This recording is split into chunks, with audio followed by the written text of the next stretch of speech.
So we will do the introduction again, but just in case there is someone watching, because as I just said, that usually there's no one who can see this. But you know, the devil is in the details. So the moment that I'm going to say, oh no, we're just doing nothing because nobody can tell what we are doing, the thing is going to start working. So just in case, we are just getting ready to play, but there are some final details that we needed to sort out first. Yeah. So, cool. All right, so just waiting. It says live on my screen. Yeah. No, it always says live on mine as well, but I've noticed like there's at least like 5 minutes missing from the beginning of all of my videos.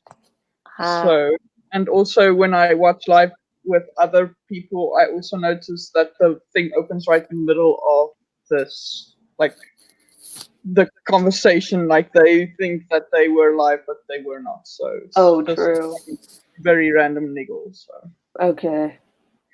Yeah, I will bring it to the attention of StreamYard because I just keep forgetting to do it, but it's a thing with them, I think. So.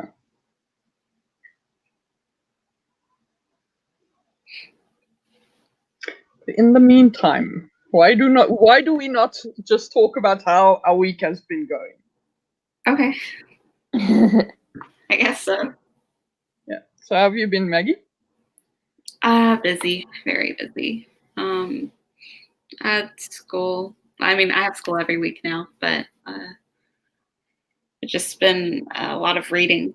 So I love reading, but at the same time, when you have to read a lot of articles or chapters and then take notes and stuff, it's a different kind of reading than your enjoyable pick up a novel and breeze through that.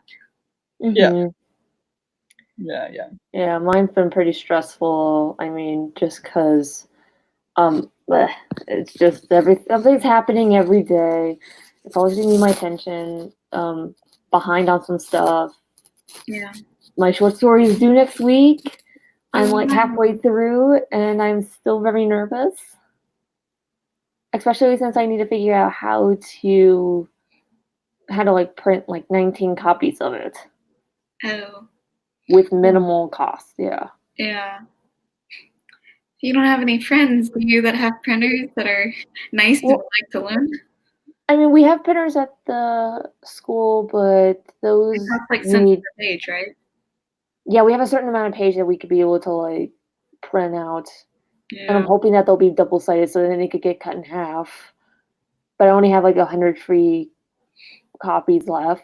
I only have a free 100 copies. After that, I'm gonna have to either pay or use my own printer, which is not double-sided. Oh, so I would just use more paper and ink. Yeah. Well, more paper, not ink. It's not fun. Yeah, I remember that. Yeah. Oh boy. I'm so glad I'm over that. What's been going on with your week? Well,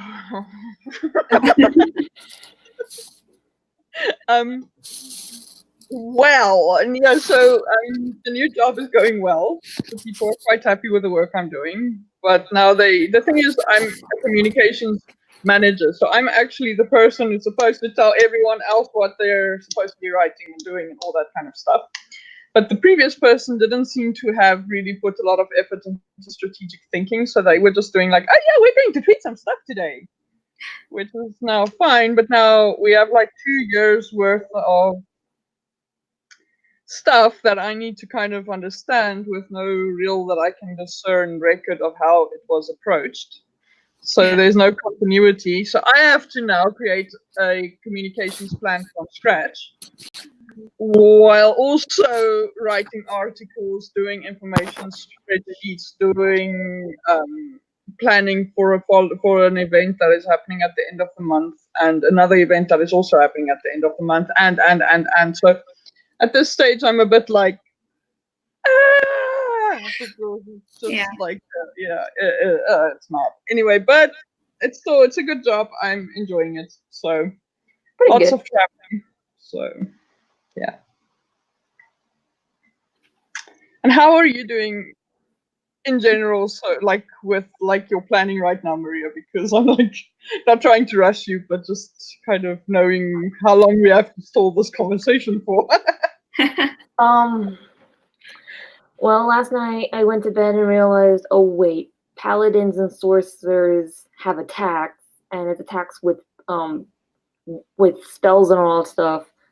There is that there are some spells that I forgot. Yeah, but I think I don't have spells yet. Yeah, Paladins only start spells at level 2. spells you usually get those from like D&D books, which it's we don't really have right now. Google. You have Google. Yeah, you're gonna need Google. Go to D&D Beyond. Okay. And basically, well, D&D Beyond Paladin. That's how you'll be able to get to it. Because now I'm finding like the spell slots and like just the spells in general. So you could be able to like go through those. Yeah, but I think mine, like I mentioned, I think the only thing I can do in the beginning is actually just the healing hands thing, because my spell slots only start. I don't level up my magic as fast as a warlock would, for example, or anything. I do it with approximately half the speed, so I only start leveling up my magic at like level 2. So what I can do, I think my thing actually tells me what I can do, so let me just look at that again. Yeah, I need to figure out mine.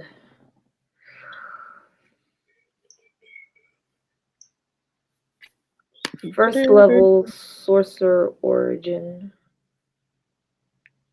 Please choose a sorceress origin which describes the source of your innate magical powers, draconic bloodline. Detailed at the end of the class description. Yours when you choose that. Okay, so my features are human features, non-noble features. You can secure an audience with a local noble. Paladin features, as an action, detect the location of any celestial fiend or undead and any consecrated or desecrated place or object within 60 feet. 1+ character mod per day. And then gain a reservoir of healing power, 5 hit points. And as an action, you can heal a creature you touch by draining that power. You can also cure 1 poison or disease from a creature by sacrificing 5 hit power from the reservoir. So that's basically what I can do in the beginning. Okay. Fighting melee. So I'm trying to figure out my character over here. Can I like change some stuff? Cause yikes. So he has divine. You can learn cleric spells.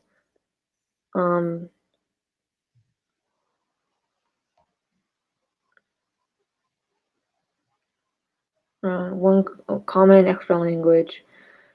Simple dagger. Okay. Yeah, this is very strange. I mean, I already have like his already have it up. Like I already made his sheet, so I want to say that like for hit points, so let's just make it all at 50 maybe, because I don't think this is going to be that bad. Or it's going to be pretty short. Yeah. The hit points are going to be 50. Let's just put that out there. Okay. I don't think I can max out my hit points. You can always like keep like notes and all stuff because you're going to be needing to like subtract or add stuff. Yeah. My hit points are at 68 on this sheet. Maybe we should just make it at 70 so we can par up to Maggie. Okay. So hit points. Yeah, let me just note that down. Okay, cool. Got it. I'm just going to check if we are live because this is very strange. I just don't know how we're doing this.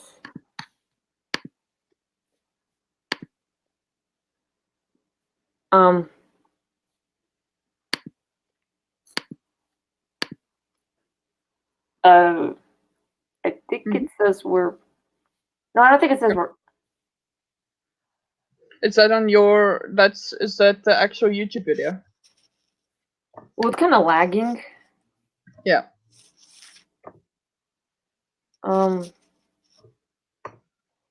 It doesn't say live or anything. Oh. Okay. Now Okay, I I got can see you. I can actually see you. I assume that's you on my YouTube channel, so I see Yeah. you now. All right, but it's just you, so it's still fine. Oh boy. if we start seeing more people showing up, then we're like, oh gosh, okay. But Okay. Yeah, but I just got off because I see. Right. Okay, so I think. But do you know about the page where it says class and then race, background, alignment, experience, features, Maria? I know alignment is like the. No, what I mean, do you know on that app that you're using on your cell phone, do you know that it actually tells you the features? Yeah. Okay. Yeah, human features, custom background feature, sorcerer features, sorcerer archetype, divine. You can learn cleric spells, 1 rest gain, 2d4 on a missed attack or save. Okay, I think this is anyway. So maybe now is a good time for us to introduce ourselves and what the heck it is that we are doing. So, and then, yeah, and then we can do like a quick explanation that we have no idea what we're doing. Yeah, So no, we are. I think we know now. We have no idea what we're doing.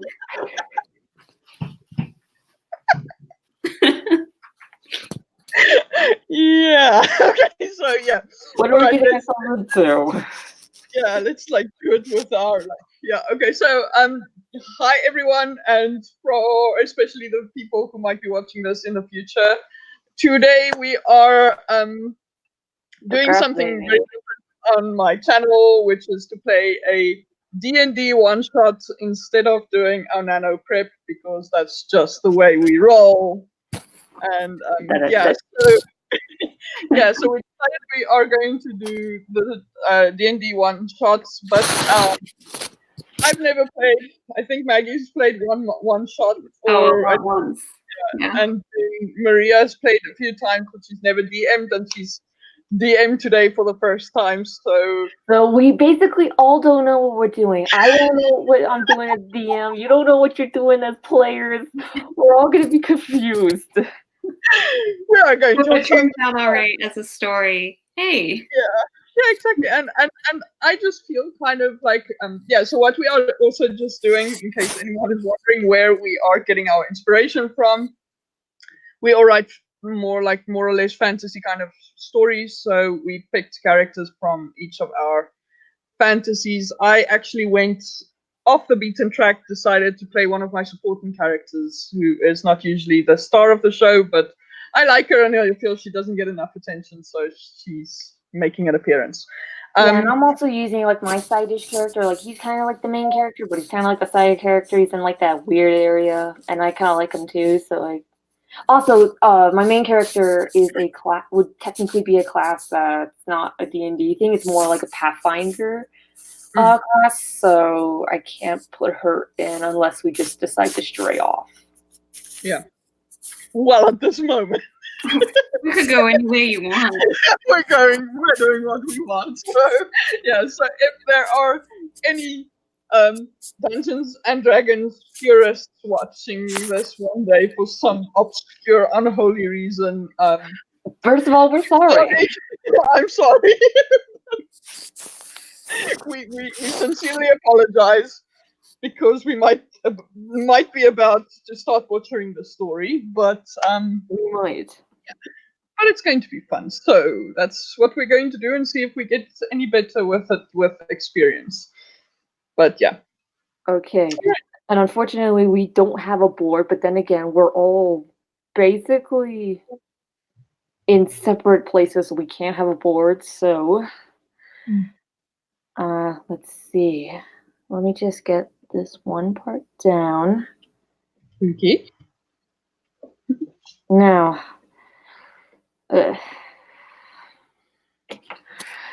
uh, if I remember correctly, we're all going to be using our dice either on our app or on the computer. Yeah. Now DnD is technically a thing where you could be able to lie about what you got, but because we're figuring this out for the first time, if it's on your phone, please show me. Good. Okay. I'm using an online thing. I have no idea how to show you that, but Just I'm not please gonna do. lie. I don't even know. Yeah, so Number I get. yeah, so Maggie, again, you you can get actually share screen. yeah. One of these settings at the bottom. Yeah. Oh. I see it. And Yeah. enable it. Yeah. Whoa, But I wonder what that looks like. Okay. Okay. I Well, we all got our. The rest of us have our phone. All right. Let's Yep. do this. All right. Okay. Maybe what we should do, or are we just playing and then letting our characters speak for themselves, or are we introducing ourselves as characters first before we start playing? Maybe we just introduce our characters first. Stall a little bit of time before I have to get into this. Okay. All right. Sure thing. Okay. So take it away, Dungeon Master. Okay. So you're in the country of Bramwa. My character, his name is Ignatius Simon. He is a sorcerer for the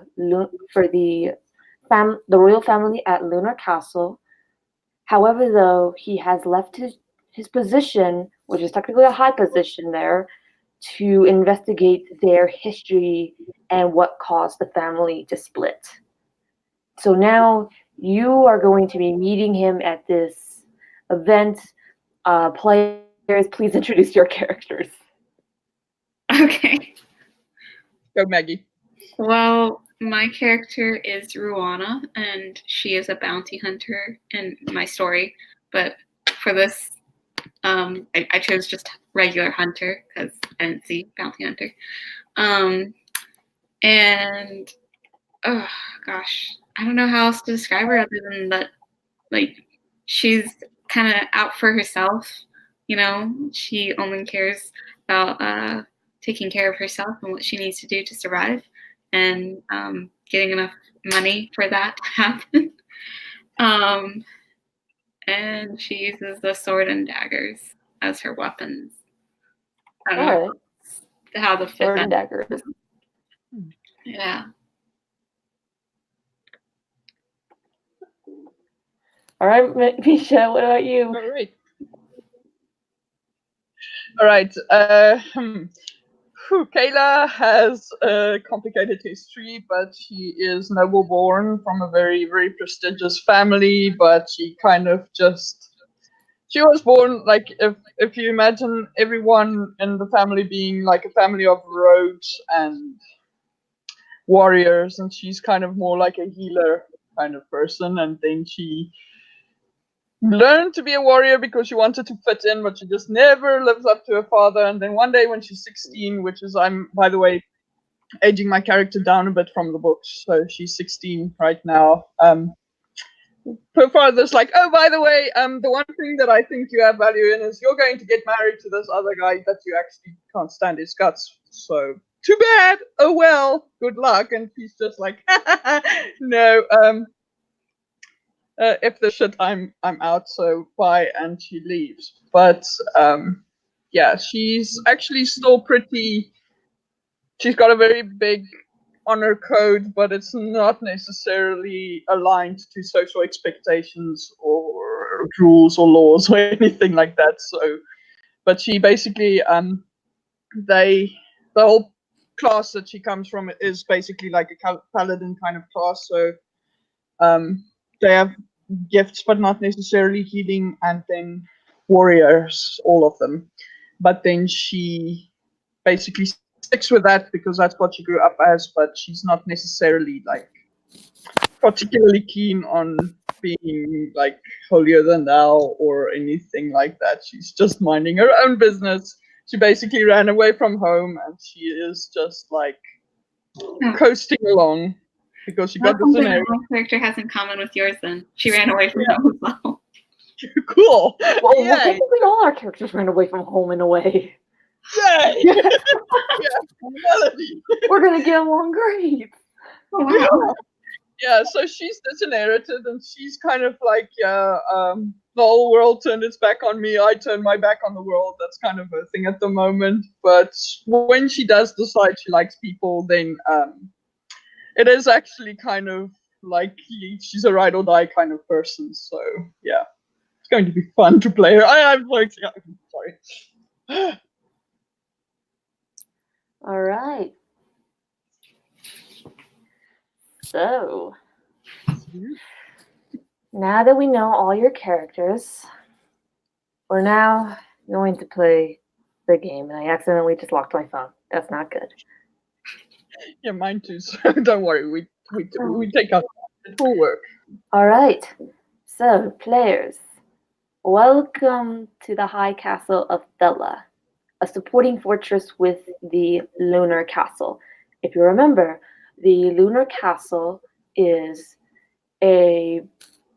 basically home to a small group of family members who broke away from the main royal family, starting the civil war that has now plagued Bramwar.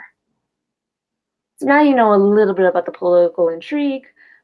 Now let's just focus on the High Castle. You are all invited in for a banquet with the Thela family. They are celebrating the anniversary of Lord and Lady Thela, who had had a marriage for a good 40 years. The couple is delighted in your presence, but there seems to be something going on under the surface. Oh, that's just a net. Throughout the wonderful banquet, there is much going on. Food, drink, music, food.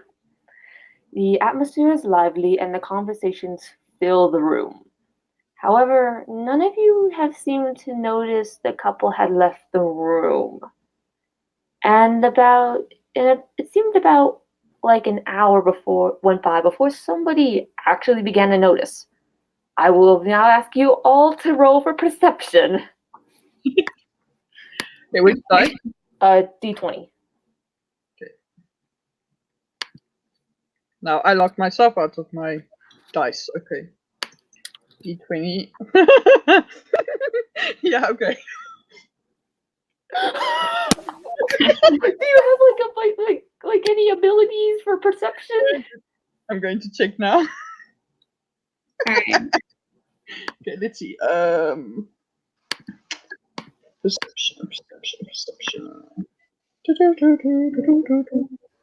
Perception. I have +1 wisdom, and then perception is 1. Okay, so you will basically have 4. 4. Okay. Maggie, what did you get? I got 10 on the roll.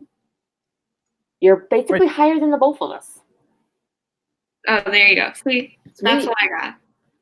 And then do you have anything for perception? My perception is 12, I think. Yeah, you notice it. You notice immediately that the couple is gone. And now you can actually be able to say something, interact. Remember, D&D is not only just numbers and math. It's also improv. So you can now start talking. Oh, did anyone notice that the couple just disappeared? Where do you think they went? Nope. I was sitting in the corner just staring at the ground, trying to not have anyone stare at me because that's something that it's a bit awkward to have to explain why I have a very nasty scar running down the left side of my face. So it's kind of an obvious thing, and people kind of recognize me for it. So I'm just kind of trying to be low-key and not having people kind of strike up conversations, because I don't want to explain the whole awkward left my emotionally abusive father behind kind of story. So that's just sad. So let's just, Wow, that's a really long story. That's an overdone. Stop. Can I excuse myself to go to the restroom and potentially follow? Yeah. Yeah, you're welcome Sure. to. Right? Okay. Well, I was my character, but yeah, sure. Now you try to get up and try to go to the door.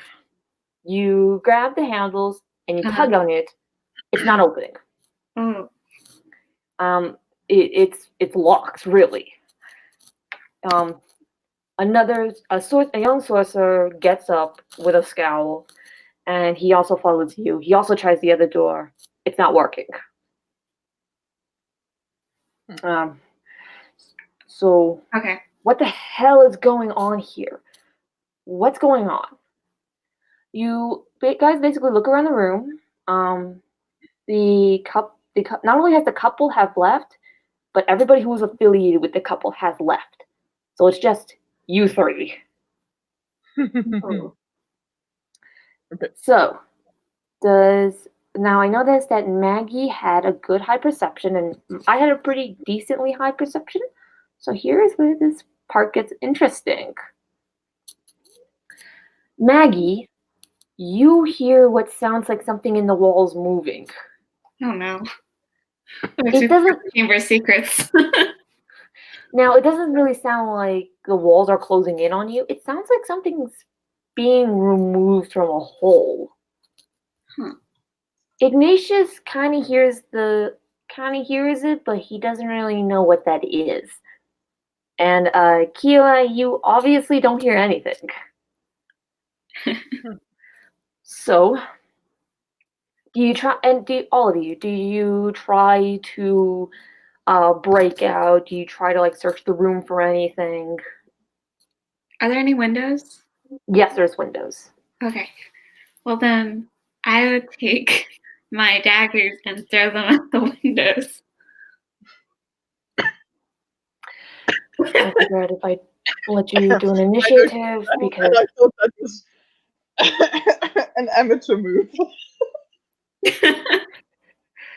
well, basically it doesn't really do much. It just bing. Yeah, kind of figured. All right. So the doors are hard to break, and so are the windows. Okay, I might need you to do another perception check. Oh, we're rolling again? Yeah, rolling again. I mean, we're in D&D. This is going to be a lot of rolling. Yeah. Okay. Okay. And then perception. 13 this time. Now I do want to make this clear. I do want to make this clear, just in case if we never talked about it. But if you roll a d20, that is a nat 20, so you're already you don't need to add anything up. It's just you did it. Nat 1 means it's bad.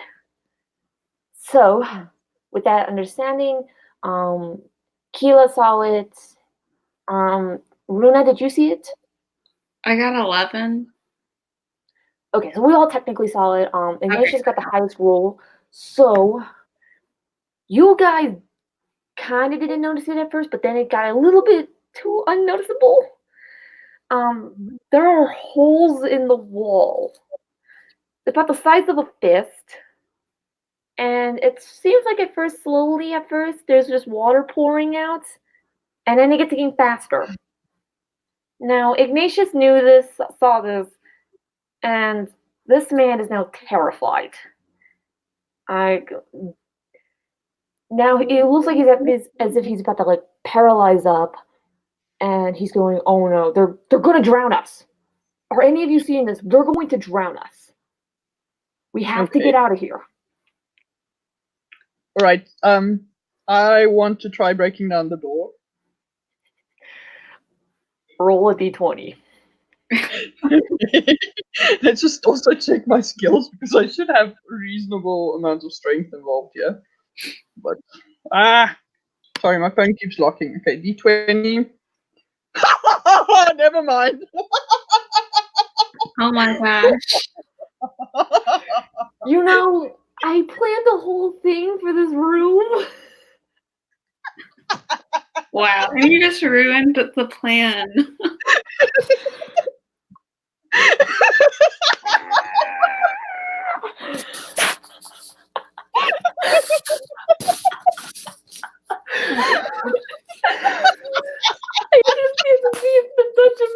memes now.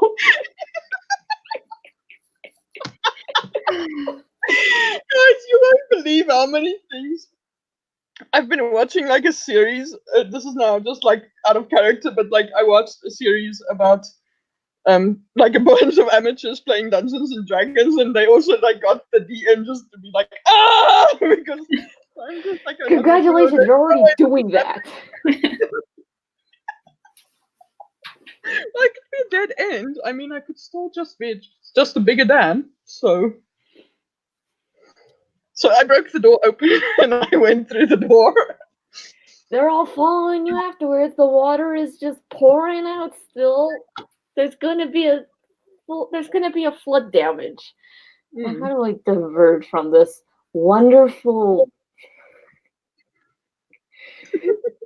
I planned it. All right, so we run out of the room. Obviously, we're not staying in the room that's flooding with water. Well, it's not really flooding with water because apparently Keela broke the door. Because Kayla is an overachiever. I'm not going to be the dungeon master anymore after this. So, when you go out to the room, there is like nobody around you. Okay. Apparently, it seems like before like they had flooded the room, like they had just vanished. There's like nobody out in the halls. You can do like a perception check if you want. I'm gonna do this right off the bat because I did not plan this. So Wow. So what are we checking again? perception. Perception. Basically about the room. I noticed. Right, so I rolled 18, so 19. You guys are better than Ignatius right now. I got a 15. So let's just say that he's just trying to get back into composition after that whole water thing. But you guys notice the high walls, like vaulted ceilings, tapestries and paintings everywhere, mostly of the royal family. Who got the highest roll? Was it Misha? I think someone got an 18, I think. Yes, I got 18 plus 1 for my perception. So, Kayla, you notice. How the heck can I prop this all? So basically, you notice something written on like a painting. Okay. Now, but you also notice something else on the ground. Okay. You seem to have noticed like these weird looking shapes on the ground. Mm-hmm. They're not all like clustered together. They're all like kind of like spread out. They kind of look like ovals in a way. Mm-hmm. So you can either A, go to one of those like little ovals, or B, go see like the writing on the tapestry, or you could just say screw it and try to do something else. Like give you the option. I am kind of intrigued by the ovals, so I want to investigate the ovals. Okay, well, DM is pleased, so that's good. So, you well, I mean, I would have been pleased either way. Do you go to like the edge of like the oval? Do you go in it? Like, how big are the ovals? I mean, they're not small. They're like fairly decent. I would stay at the edge. Maybe try to poke it like with a tapestry stick or something to see what happens without me actually. So basically, you're on the edge. I kind of like, yeah. Okay, so you take a tapestry thing, the whole tapestry, whoosh. Yeah. Now you're pretty like into this oval, so now you're taking the thing and you're poking it. Nothing seems to be happening. Okay. Okay, so Maggie, you can either see the tapestry. You can see what's behind the tapestry. You can see the brittle. You can go with Keela and try to figure out what that oval thing is. I'm gonna try to. You said there's words on the tapestry? Yeah. Okay. I'm going to read the words. Okay, I'm just gonna copy and paste something that's supposed to be from the flooding water room. Okay. Just so I could be able to use it. I worked kind of decently hard on that part. Okay, so so you go to see the portrait, and it kind of looks like a riddle has been written on it. It reads, second highest, silver lining, golden key, highest point. What do you think about that? Man, I should have written that down. Okay, second highest, golden lining, Silver lining. silver lining, golden key, highest point. Yeah. I'm just poking away at the I'm gonna look up at the ceiling. Is there anything that's like close to the top of the ceiling? So there's a big chandelier. Doesn't really look like there's much. However, you could probably do a perception check. Okay. And then when you do a perception check, you can. Well, basically, no, that's not technically a perception check. That's a wisdom check. A wisdom check? Okay, is that still a d20? Yeah, still d20. And you'll be adding in 4. Adding 4? Mm-hmm. Okay. Okay, 15.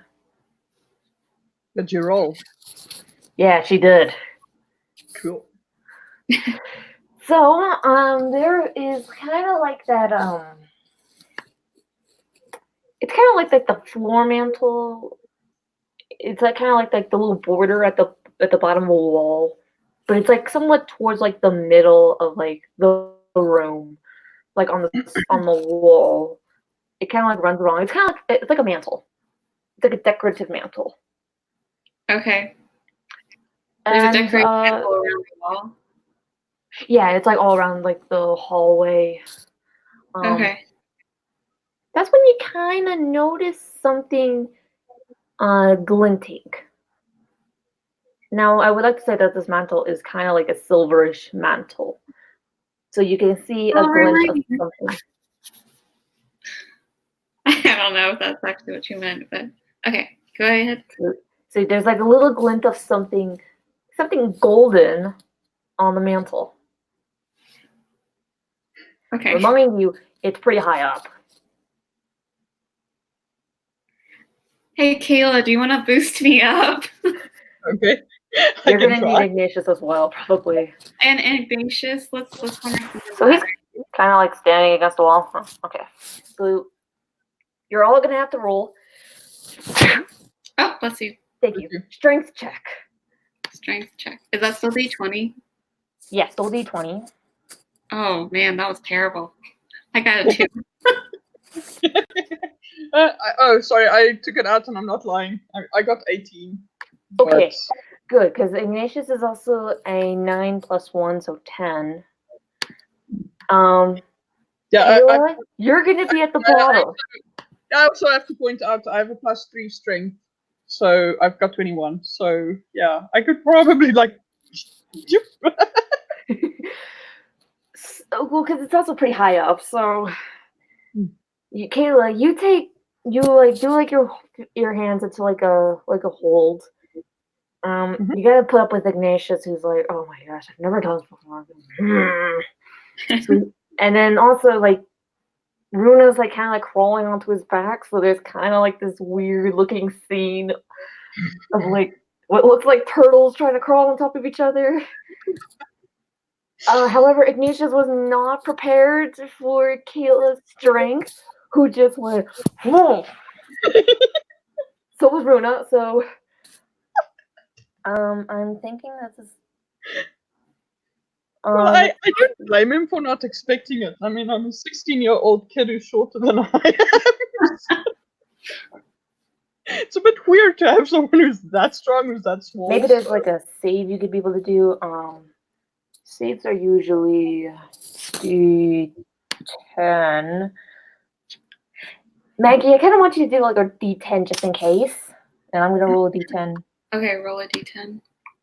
Okay. Just showing the screen. Did I? Yeah, you got to. Ignatius I couldn't tell if that kind was of like the last result or not, but yeah, I might have gotten 2 again. Okay, so 8. Okay, so we're all doing pretty good. After Kayla's unexpected boost, we all kind of stumble a little bit, like, oh gosh, because none of us expected that. But we're all doing good. Thanks, Kayla. Ignatius's hands are like kind of like grasped around Kayla's head, hoping he doesn't fall. But then like he kind of like just lets go and like just goes like a full height. Runa, you're now on his shoulders. You can like get to like the you can get to the mantle. You can kind of like maybe you have to roll like a strength check for that. Oh no. You know what? I'm not even gonna do it. Forget. Okay. This is how you could tell we're all novice. This is how you could tell I'm a novice dungeon master. Because I just want to just get this done. So you kind of like boost yourself up, Okay. and like grab like the key. Great. Now we gotta get down. So You're like that just all with your strength. let's see. We're probably going to. Runa, you could probably jump down or like climb down. Yeah. You could climb down? Yeah, I could climb down. Okay, so grabbing the key, probably doing like that this thing. Like, and you're like, yeah. Yeah. And you're trying to like climb down. Ignatius is not having it. Like just I don't know how you're feeling, Kayla. Yeah, Ignatius is not a very fun person. So she's kind of thinking about passively aggressively, just like not doing that anymore. Just You can do it if you want. Like just Runa like gets off, and then you're like, oops, my finger slips. but you're also not a very tall person, so it wouldn't really be much of a damage. It wouldn't be to damage him. It's just to be like, yeah, I'm not putting up with this shit. If he's complaining like he's the one at the bottom, and I'm just here. It's like, what am I, a horse? Am I? Am I you? Yeah. So I'm just like, yeah, okay, you're done. Bye bye. Okay, so Runa gets off, and then you do that. He kind of like gets up and is like, "What the hell is that for?" You can like do like a little improv, like, or you can just do that. Okay, so you have this key. Now you gotta find a door or something that it goes to. Now remember, you got silver lining, second highest, golden key. Now you gotta find the highest point.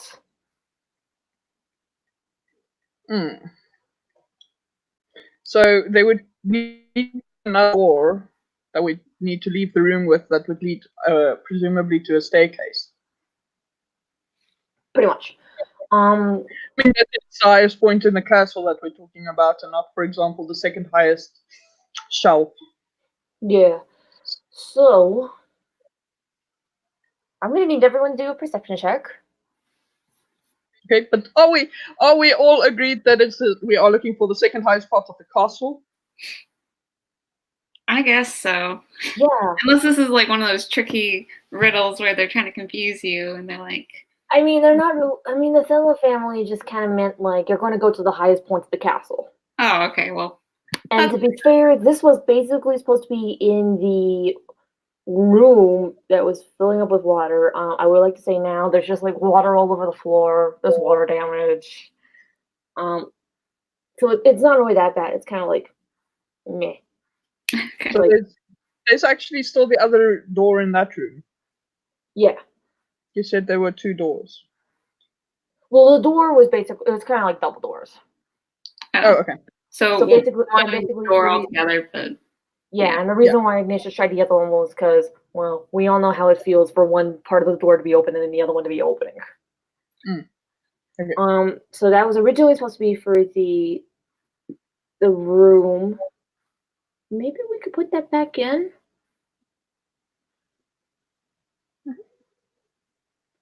Because the original way was supposed to be that you escaped from the room via a door, and that's what the key was supposed to be used for. But I'm thinking now we can probably use that for something else. You know what? Runa, put that in your inventory. Put that key into your inventory. Okay. So I'm keeping the key. Yeah, you're keeping a key. Okay. So okay, so there's like now remember there was like multiple rooms or multiple doors. You could go to any of them, or you could try to figure out those oval things because we did forget about those. Yeah. I'm a paladin. I'm supposed to be lawful, even if my alignment isn't quite lawful. But I'm kind of like thinking about like shoving someone onto the ovals. Onto the. Well, I mean, if it's not like alive, it's not gonna like affect your morality. Because what is the vase? Well, it could be murder. I mean, I don't. Put one of the chairs because we're still like in a dining room, right? Let's put No, one we're of out the in the chairs hall. on the oval. We're Or out some. in the hall. What? We're out in the hall. That's where we got the key. Yeah, we can go back and fetch the key. We can go fetch a chair to put on the oval. Yeah. Yeah, you could go do that. All right, we're gonna go fetch a chair. The weirdest divergence from this campaign. Now I know how my DM Max felt. So you grab a chair. Mm-hmm. I don't know who's grabbing a chair, or maybe it's like a combo thing where it's like you get the one half, I get the other half. I don't know how this works.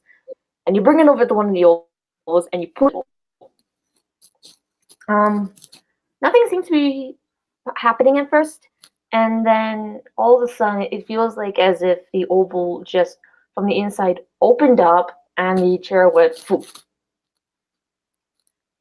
And then kind of like just like There's a person on there, Kayla. Yeah, it's a good thing you thought of the chair, isn't that a relief? So now you figured out that you maybe shouldn't be going towards these ovals. No, because they're going in the literal opposite direction to where we want to go. Oh, I was about to say that because this entire castle is literally a murder castle. Yay! Well, that's what I had planned anyway. But Have dinner at a murder castle. I don't know why I came to this party. I'm starting to question my life decisions. Is that what you're saying in character? Because that'd be really funny. You know, that's absolutely what I'm saying in my character. It just kind of gives you a shrug, like, yeah, I'm really starting to rethink this. Yeah, well, my character would be like, I knew I should not have trusted Noble. She hates the upper class. Mm-hmm. I'm pretty sure. And then Ignatia is kind of like, okay, to be fair, why are you both here anyway? Just to ask, because it feels like I'm the only one here who has a connection to this family. But what about you guys? Well, what are you here for? Steal some money to survive. Yeah, I met someone I knew in my past, and they kind of insisted, and I came. But then they just freaking dumped me in the middle of a flooded room, so I'm starting to think that that person's no longer a friend. But yeah, Mm-hmm. Obviously, yeah. Yeah. Well, But anyway, I'll figure that bit out with that person later. But all right. so So, players, now you could be able to try to go to any of the doors without like going on the ovals. I would like to say that at the end of this campaign, you're going to figure out why you're actually here. Okay. So now players, you could go to like any of their rooms, or like you can all like kind of like just you can like split up or like just stay together as a group. We've all seen movies like this, but I think we know what will happen if we all split up. yeah, However, that's this is D&D, so you can all probably split up and be fine. yeah, but still, given the fact that this is now apparently a murder castle, We stick I'm together. I'm kind of thinking it's a better idea to stick together. As much as I'm not a fan of the grumbling or complaining around me right now, I just want to get out of this place. So, but I'm figuring that having superiority in numbers is probably going to work out better for me. But I was wondering if I can do an investigation of You the could do that. hallway, see if In any fact, of the doors look more promising than the others. So, you're gonna need to roll an investigation check. I feel like we should have been doing that instead of perception. So investigation. That'll be 3 intelligence. Mm-hmm. And I have a 2 and plus 2 intelligence. Which one am I again rolling to? The D20. Yeah, D20. So you have +2. Oh. What'd you do? 2. And we just only got 1. So with the 2, you get 4. Kayla, you don't really know much. No. I got 7. 7. Let's see. So what'd you also get for your investigation? Oh, I thought that was investigation. Wait. Well, you're basically rolling to see what you get for investigation, and then there's like an ability that you could be able to add on to. So like when Misha rolled, she got the 2, but because she has like +2 investigation, she added those 2 on. Oh, I think my investigation says, oh, -1. So I'm down to 6. So you guys are just a little bit more than Kayla. You notice that like some of the walls are like some of the doors are like a little bit darker than others, but that's about it. Ignatius is next. Let's see what happens. Yes. Where 2 of us fail, 1 of us succeeds. You're going to need the grumbling one for later. That's basically what I'm saying. So Ignatius kind of like looks around. He's kind of noticing like the darker than other doors, and goes, "Let's not go towards the lighter doors, because it feels like as if, or what's probably going to happen is that they switched up the rooms. So anything darker is probably going to be less harmful or harmless at all, whereas the lighter ones are going to be the more harmful ones." Now, there's about like 8 different doors. I would kind of like to say this as like a little bit of a backstory. This was not a murder castle at all at first. Of course. So basically, they turned it into a murder castle for some freaking reason. That's just what I'm saying. So like the couple of the doors wasn't chosen for this. It was just that something happened. They decided to do this. But okay, so there's 8 doors. So there's like 4 light doors and 4 dark doors. It's not like one wall is. Misha, are you okay? Yeah, I'm listening. Don't worry. You were like you're about to pass out. I'm like, I'm sorry, all right. No, don't worry. I'm actually just I'm enjoying this. I'm literally listening to your description so that I can figure out what I need to pay attention to. Okay, so like it's not like as if like one wall is like filled with light doors and the other side was filled with dark doors. It's kind of like just like scattered. So like one dark door here, one light door here. It's like a little bit scattered. So obviously they didn't plan. They didn't like plan that part. That's what I'm saying. The door that you came out of is actually dark. So Okay. so basically like that was like the least harmful. Because let's face it, I had a whole thing for that room. Yeah, but my question about like the door being dark now is Wouldn't that that be much the newer? door still tried to kill me. Well, I would like to say, first of all, I had a whole thing planned out for that particular room. No, I know. No, I'm just assume I'm not talking to you as dungeon master. I'm just like in character thinking about like, Oh. well, it's fantastic because yeah, I don't think that it's kind of the thing about like, are we going to be dead or are we going to be deader right now if we pick a door? So Can we listen at the doors? See if we hear anything on the other side? Yeah, we could do that. Or peep under the crack? Yeah, let's do that. Let's do it. Let's just. Okay. I'm not saying that sarcastically. I'm just saying, yeah, let's do it. I mean, might as well. So I could be able to figure out what I'm doing myself. cool. And I didn't know that you were doing that in character, so I was like, I felt like that was another attack. Yeah, no, absolutely. I'm not attacking you. I completely understand that I completely derailed you. So just assume I'm in Kayla character at the moment. Okay, great. All right, so you can go to like Right. any of the doors. There's like, besides the one that you came out, 15. Great. That would be for investigation. So you have 2, so that's 17. Maggie, what are you rolling? I got 4. 4. Ignatius has 11 plus 1, so that's 12. Maggie, you kind of really don't hear a lot, but then again, it's pretty thick. It's pretty thick wood. You can't really see anything under the crack. Just to check, like, which door do you want to like choose with? Because there's the one that we came out of. There are the other 3 on our side, and then there's the 4 on the other side.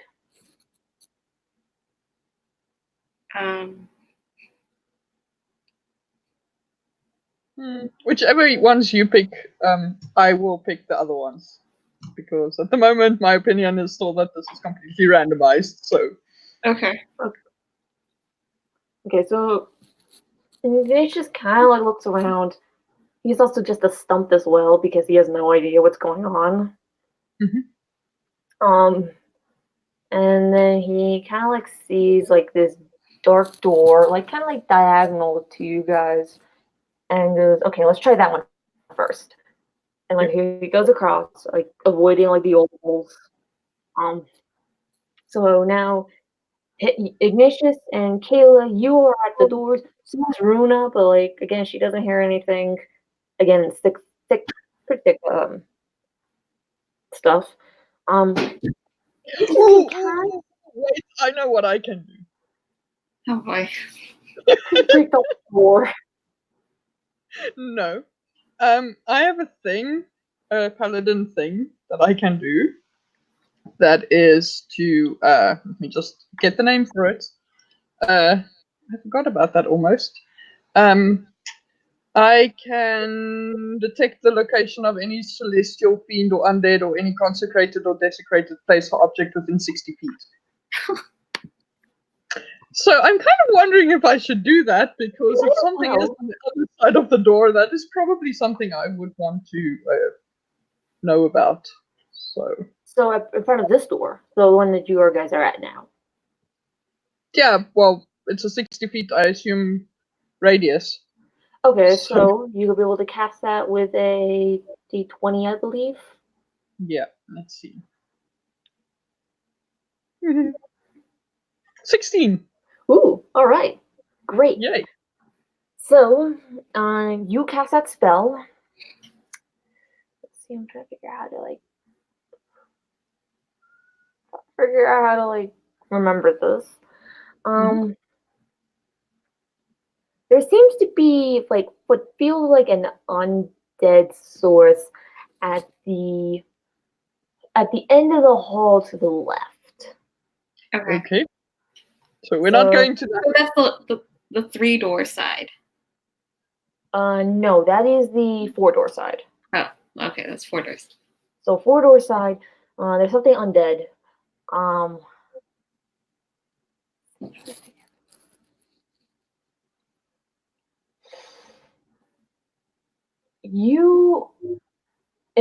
So there's like nothing really much else.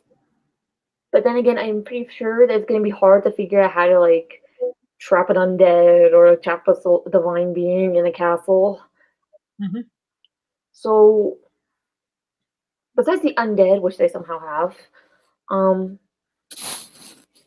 maybe there's kind of like a little bit of like a presence of it in the next door over, but the one in your startup, it's completely fine. Okay, fantastic. So No. then, yeah. So okay. So I just explained the situation to everyone to say, well, undead guy in there, and something undead is over there-ish. So Yeah, it's kind of like, I feel like it should be switched around, but this is kind of like that thing where it's like, okay, you don't really know. It's kind of like faint. So, but it feels like as if this one is pretty clean. Yeah, this one doesn't seem to be posing any immediate danger. Well, unless there's a live person.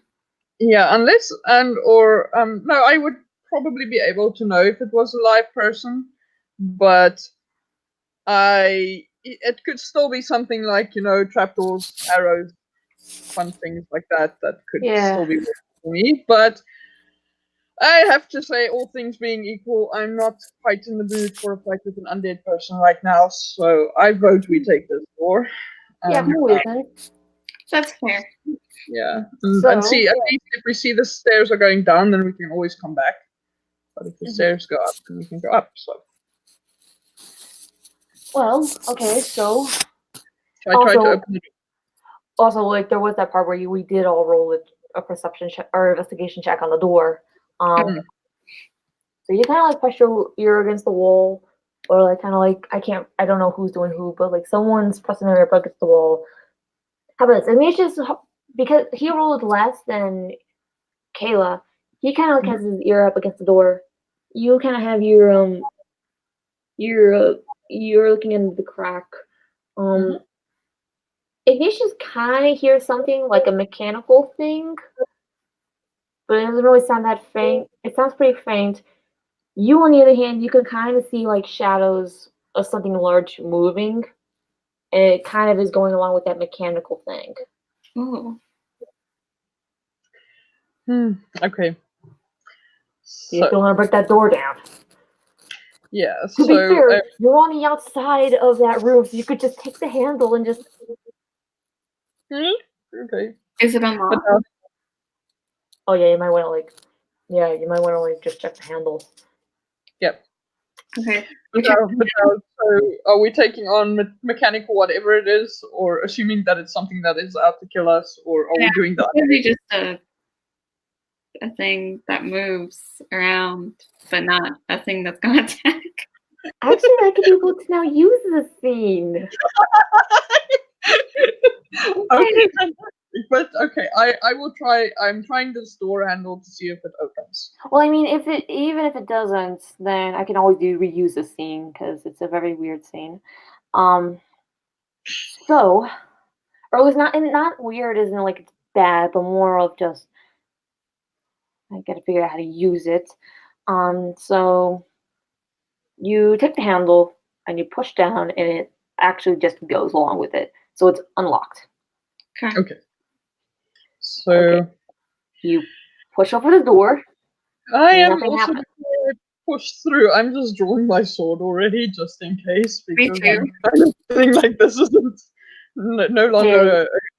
Ignatius also kind of has like his book open. It's kind of like a very thick spell book.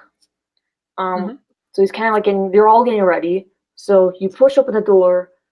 I'm just gonna do this for comedic effect. You all kind of like rush in, and nothing happens. Huh. So looking around, nothing happens. Okay. Okay. However, though, you are in this pretty large library. Ah. Maybe think like the Beauty and the Beast library, but maybe a bit bigger. Okay. So you remember the mechanical sounds and like the weird things? That is basically the staircase from Harry Potter. They have moving staircases? Now, at least it's not going to kill you, really. Yeah. I mean, let's like fall and take a misstep. That is true. So, is it going up? I guess then. yes. In fact, basically, if I'm just gonna say this just for reference, I'm not gonna use this to be salty again. But if you guys had gone to that crawl space in the flooding dining room hall, you would have gotten to like the mid part of the library, and it would have had like stairs to like either go up or down. Yeah. So obviously you can go up. Okay. Yeah. We're right at the bottom right now. Yeah, you're at the bottom right now. You can also investigate any of the books if you want to.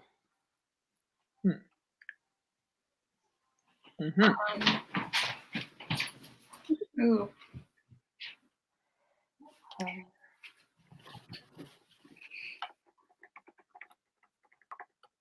Since we're here, let's investigate some books. Alright, so everybody roll a investigation check. Okay. Yes. What'd you get? 16. What? Wait, I think I have a 16, and then it's -1 for like. You're still good. Yeah, basically, you're still good. Yeah. What about you, Kayla? What'd you get? I got 16 plus 2. There. 16 plus 2. Sweet. So basically, you two, you kind of like investigate the books. So most of these books are particularly about religion. Nothing seems to be that out of the ordinary. However, though, who got the highest score? It was 16. No, Maggie. Yeah, it was Misha. There is a particular book. And the reason why you see this is because it's a little bit newer than the others. Like they all have like kind of like that worn book feel to it, or like that worn book look to it. You know what I'm talking about. We're all writers. Yeah. So like they're all kind of worn, but there's like this one that looks almost like it's new. Okay. Okay, do you take the book? Yeah, and I'm opening it up. Okay. So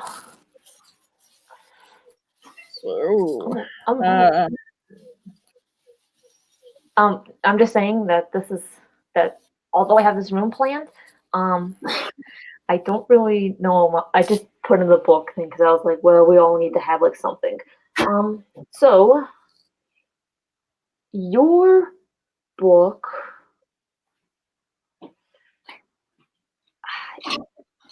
if it's a history book. No, it's not a history book. It's not a history book. I'm just really trying to think about this on the spot. I don't know how my DM did it before. Magic? Yeah, obviously he had to use magic, and he obviously worked on this a lot more than I did. And I'm so glad that he isn't. I'm so glad he isn't watching. So, you guys, or at least Kayla, your book is specifically about monsters. Okay. Now it's kind of varying, so it's like all types of different monsters and all that stuff. It's a little bit about animal handling. Okay. And all that stuff. So it's very weird that this family would have like all like these books about like religion and all stuff, and then they have like this one book about monsters. Yeah. So do you take the book? Do you keep the book? Yes or no? Yes, I'm keeping the book. It sounds All like right, it could so be useful either now or in the future, and also I'm a bit of a bibliophile, so yeah, I'm keeping the book. all right, so you take the book. We might not actually be fighting a lot, just to say, because I didn't plan any fights. I might plan one at the end. Yeah, it's fine. This is basically just like a campaign to see how we're doing. Yeah. Yeah. Okay, Yeah. so, and it's also So- pretty cool. We're basically having to do puzzles and stuff. Yeah. So, So it's a book on animals, right? yep, book Or- about animals and monsters. Animals and monsters. And hopefully I remember about it if I need it later. Okay, cool. So, you can now go up the stairs, the weird stairs. Right. Now, it isn't like that. Now, I would like to say it isn't like the Harry Potter. Maybe it is kind of like that Harry Potter thing, where it's like whole chunks of staircase moving, but it's more like little chunks. So, like, you could just be on one, and then it just starts moving. Okay. Like one step. So, All right, Um, so right now, when you take the first step, it looks like everything looks like a normal staircase, with a weirdly placed and all stuff. You take the first step, and it kind of looks like as if it all just like went snapped back into like position. So now you can be able to like go up. okay. Um, Who's going first? I'll go first. Okay. okay, and then Ignatius will go next. So like that. I mean, he's kind of like you could do like I would like to say you guys can always do like a roll on like perception check on like each other to like see what's going on. Just to say, I just forgot that because I forgot that like you can actually like check in on like your characters Oh. Okay. on like each other. So like okay, so like Runa goes first, Ignatius goes second, Kayla goes last. The staircase seems to be going well. Nothing's really moving. And how about this? Roll a perception check. Okay. Oh man. 4.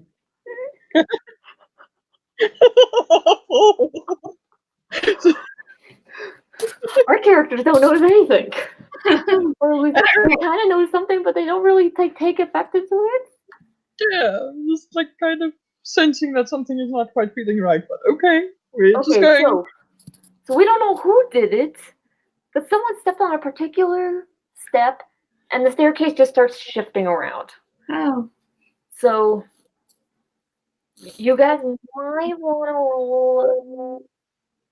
I don't know if you actually roll it or not. Let me just check. So the dexterity jump thing, maybe? Might be okay. It might be a dexterity. Yeah, it's probably going to most likely be a dexterity roll. And you can either use acrobatics or stealth.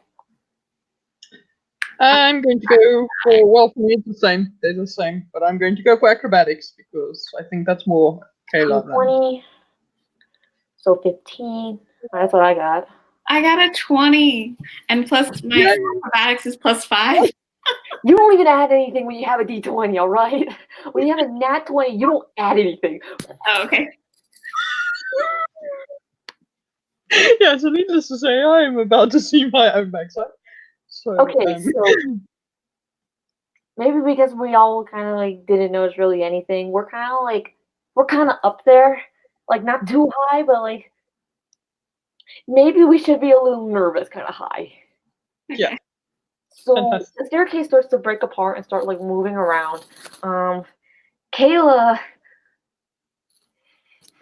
you not only like you kind of have like a little bit of a chunk of a stair, but like you go up, you kind of like run, jump. I don't know. You do like a flip in the air and like grab onto like another set of stairs, and you're flying. Ignatius, because he had 15 plus 1, so he kind of like runs, jumps onto another staircase because his was kind of breaking off. He kind of like stumbles a little bit, but he's fine. Kayla, you kind of jump and then, and I'm not gonna be cruel here. You're kind of like because of the fact that you didn't get a 1, you got a 4. You're kind of like hanging on the steps. Can I pull myself up? That would probably be a strength check. Okay, let me just check. My strength is well, I've got 5 for athletics and just +3 for strength in general. So I think it's just normal strength.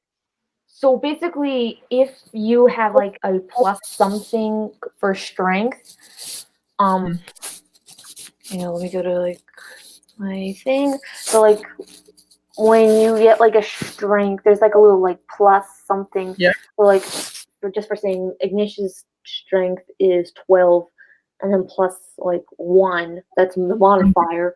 So what's your modifier again? +3. +3. Okay, so you might need to roll a d20. I rolled. All right. You're good. You're good. So like you like take a like so you're on that thing and you like just pull yourself up. Yep. You kind of like, and because of how high it was, you kind of like worm your way like over the stairs and you're fine. So we're all kind of the staircase, but yes. So we all kind of like move around, and then okay, we're all in different places now. Kayla seems to be the highest at the highest point. Not really at the highest point, but she's like the furthest up. Ignatius is second, and then like Kayla kind of went a little bit down, but she could be able to catch up. Wait, you said Kayla twice. Runa is the highest up, then Ignatius, then Kayla. Okay, cool. Now, Kayla, because of the fact that you're at the bottom, you could be able to do another perception check or perception check to see if there's anything wrong about the stairs. Okay, so I'm going to write perception. Let's see.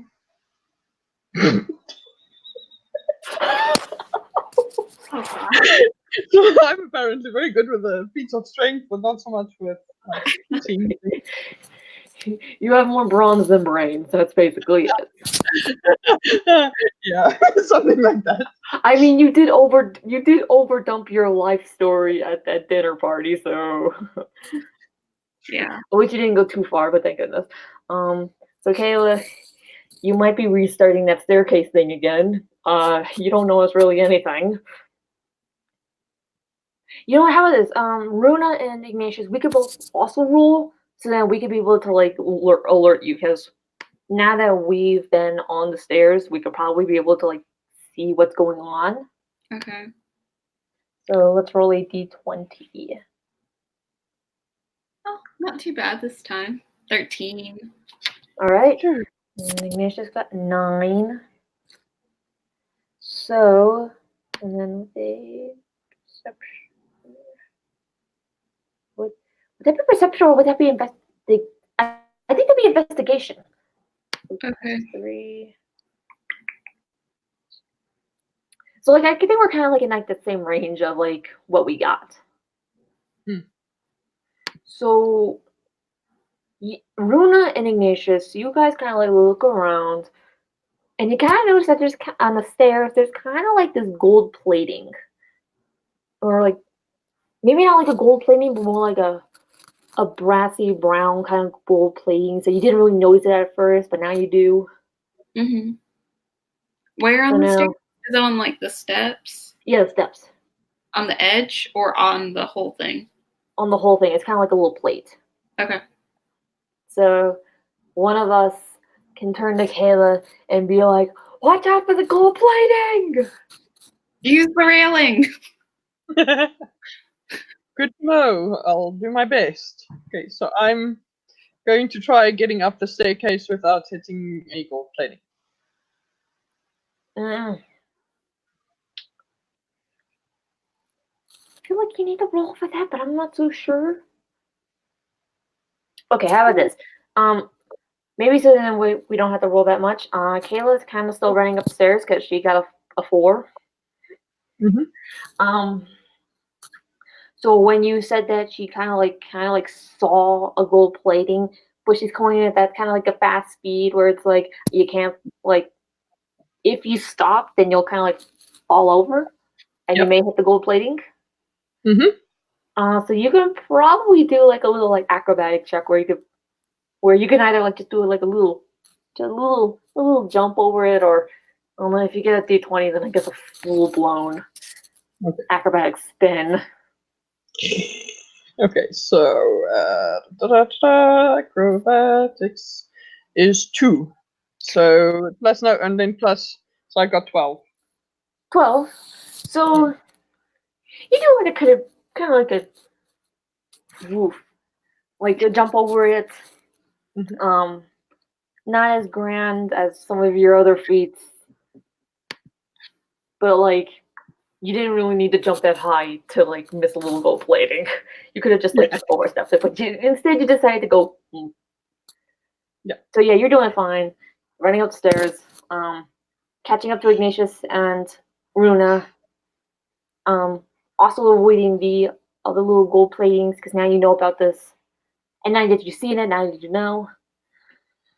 So now the party can be able to go back up. Can be able to continue back up the stairs, missing the gold platings, and now you are kind of at like this top point where it's kind of like it's not really like a balcony. It's kind of like the landing that kind of like circles around the room. Oh yeah. So you're kind of at that. And there is 2 doorways with staircases. Okay. And they both can go down, but they both can go up.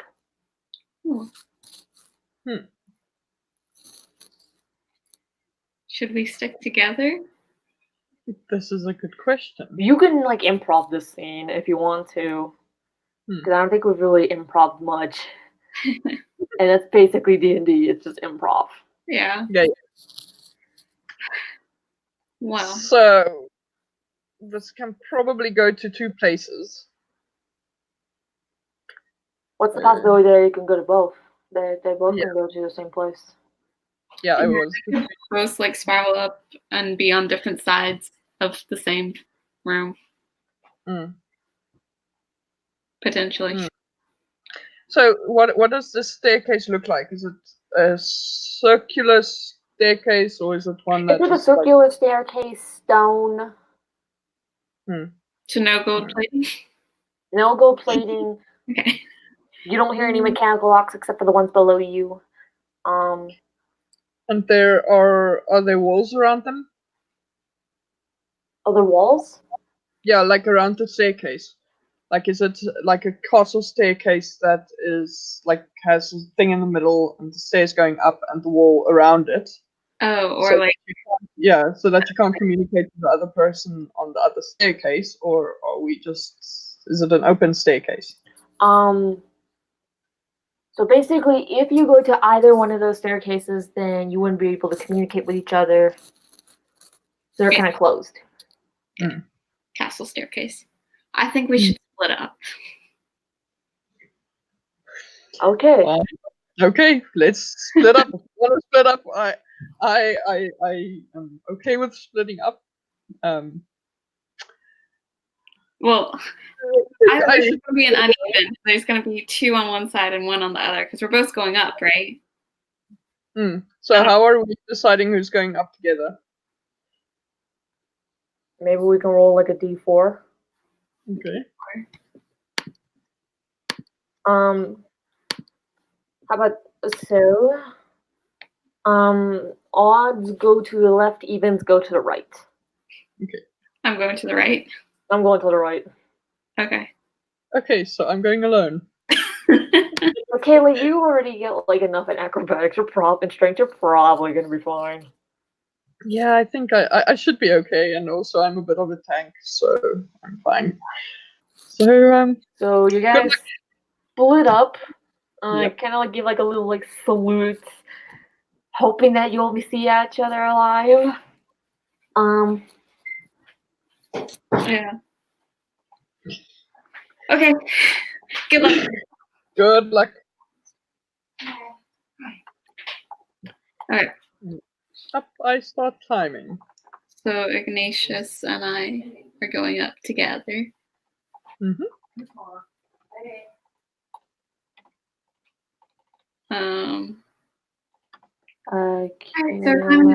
The other. Now I gotta figure out like how to split this up. Oh. So maybe I'll have you both roll a D10 so we can see whose sort of campaign we could be able to go with first. Okay. 9. And I got 2. So Okay, so apparently Misha. Okay. So Misha, or Kayla, we're gonna go with you first. Okay. So you're kind of going up the stairs. Nothing's being heard. There's nothing out of the ordinary. It's just plain castle stairs, and it's kind of just spiraling up. And you're kind of like, okay, when is this gonna end? Yep. And then you get to a door. Now it's the only door they have right now. It's the only door that's available because that's where the staircases end. Yeah. Would you go in it? I would first want to investigate so that I would know if there is some. Because you could always like go back down the stairs, go across the way, and then go join like Ignatius and Ruana, and then we could be back together. Yeah. No, I know. The DM wants it. On the other side of this door. Okay, so you're gonna. So you need to figure out what's on the other side of the door. So you might want to roll like an investigation check on D20. Okay. Okay. So I think the door is. The point of DnD. You gotta like. I mean, the point of D&D is that you always have to be rolling the dice. Yeah. No, I know. When I was saying Ilch, I was seeing the results. So it was like, yeah. Don't worry. I'm really. Don't worry. I'm really fine with all this. Don't worry about me. Yeah, I have a lot of anxiety as a DM right now. So. Oh no. Well, in all in all, I have anxiety anyway. So. Okay, so you press your ear up against the wall, or against the door. Nothing. Nothing. You kind of like peek under. Really nothing. Okay. So you can either enter through the door or go back down and try to meet up with Ignatius and Ruana. Well, I feel like I should go through the door because if I don't, and it's the wrong, the whole reason why I came up all this way is so that we can figure out if this is the way we should be going. So if I just turn back now, I don't know. So that's kind of like failing my mission, and I don't fail missions. So I am. Remember, you don't have the key. Ruana does. Yeah, I do have the golden key. So the first thing I'm going to try is, let's see, probably bashing in the door again. Let's see. D20. Yes! Of course. So Kayla, you basically like kind of like lean back, put your foot up, and like just kick down that door. I feel like I should have drawn my swords before I did that, though. But oh well. I might want to ask you to like, how much I feel like you get damage from kicking down a door. In fact, I probably should have asked about that when you kicked down the other door, or at least broke the door.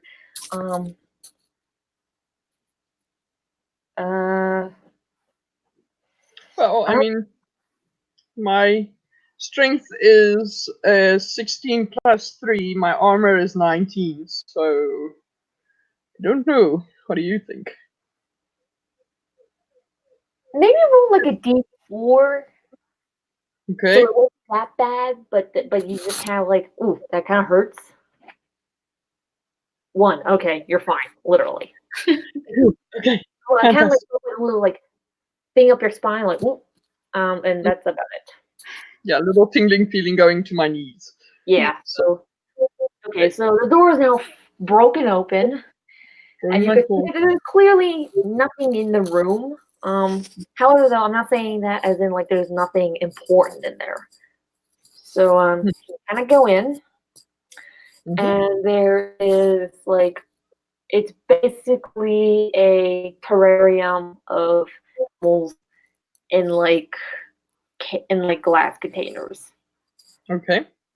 So it's kind of like when you go in, like you're at the zoo and you go into like the reptile house and there's like all like the glass containers of like animals, and they're all reptilian. Let's just say. Yeah. I would probably want to investigate them. Okay, so D20. Okay. Okay. You're really terrible at investigating.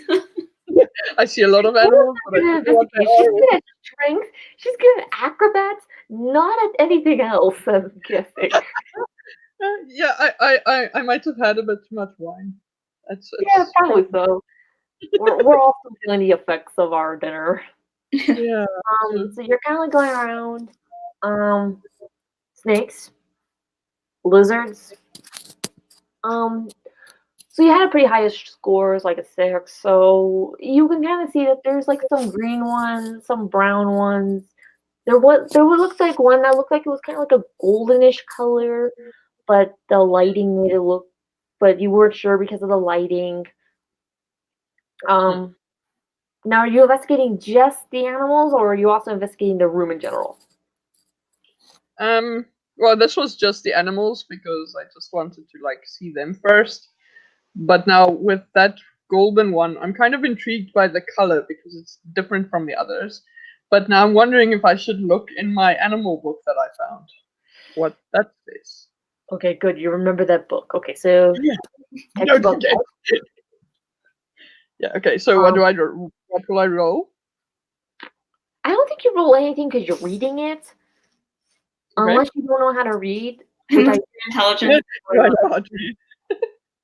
I mean, so yeah, it would be intelligence. Let me check. So you would probably roll an intelligence check and then add in. I'm guessing you have something for nature. I have a thing that says under wisdom. I've got one that says animal handling. So you have animal handling, but there's one under investigation called Oh yeah, I've got nature. Yeah. I'm gonna guess that's what you'll probably use for intelligence. Okay, so roll a intelligence check. All right. In fact, let's improv. No, I'm just saying. I'm trying to figure out if we should just make it intelligence or nature, or add in the nature. Well, yeah. Well, for me, is my nature points are 2, and then the intelligence modifier is +2. Maybe it's just +2. So what do you have for intelligence? I went out of it, but I had a guess what 7. So I'm having a really bad day with the intelligence stuff. So I had a total of 9. So a total of 9. Okay, so you're kind of close to a 10. So kind of look into the book. It's got a lot of big words that that obviously it should have gone to like somebody who knows what they're doing. So like maybe this is like a book for like a druid or somebody who deals with animals. However, though, you kind of like go through it again, and okay, this time you're actually able to find the pictures, and it stops on, and you basically find it. You find this animal. Let me just Where is it?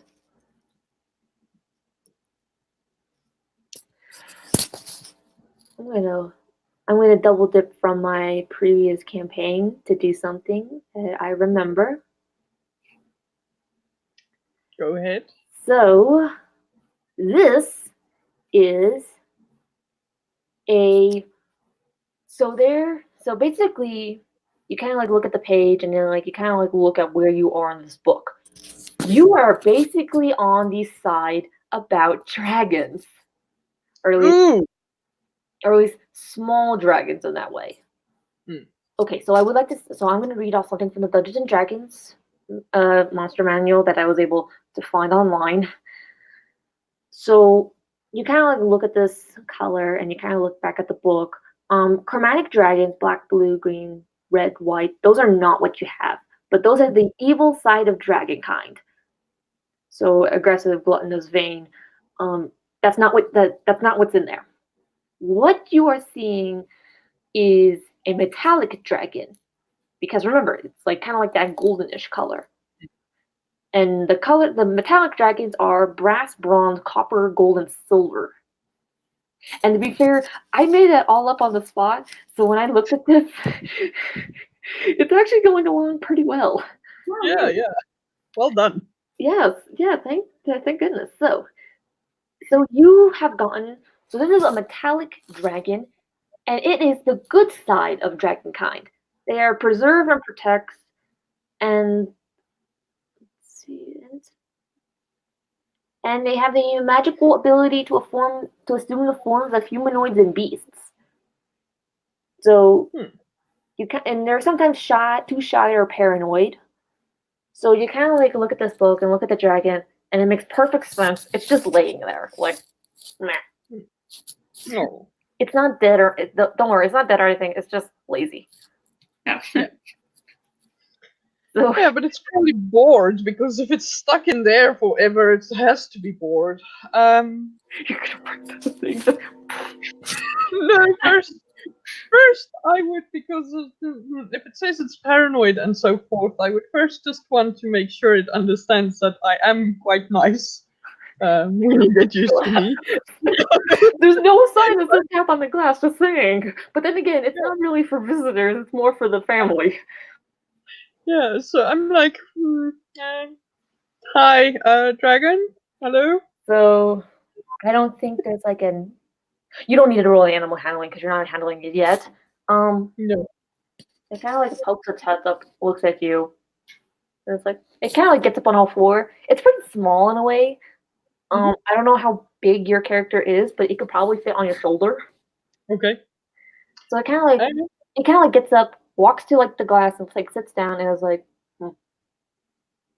Okay. I'm going to dragon. I'm assuming that you understand common language. Do you speak common language? it kind of just looks at you. Okay, so no, it does not speak. But then again, like, what's the chances that they do speak anything at all? Yeah, that's true. It's just that, magical creatures, you never know. Yeah. Or it could understand you but not speak. Wait, what? Yeah. It could understand but not speak. Yeah, it can understand but not speak. So it's like.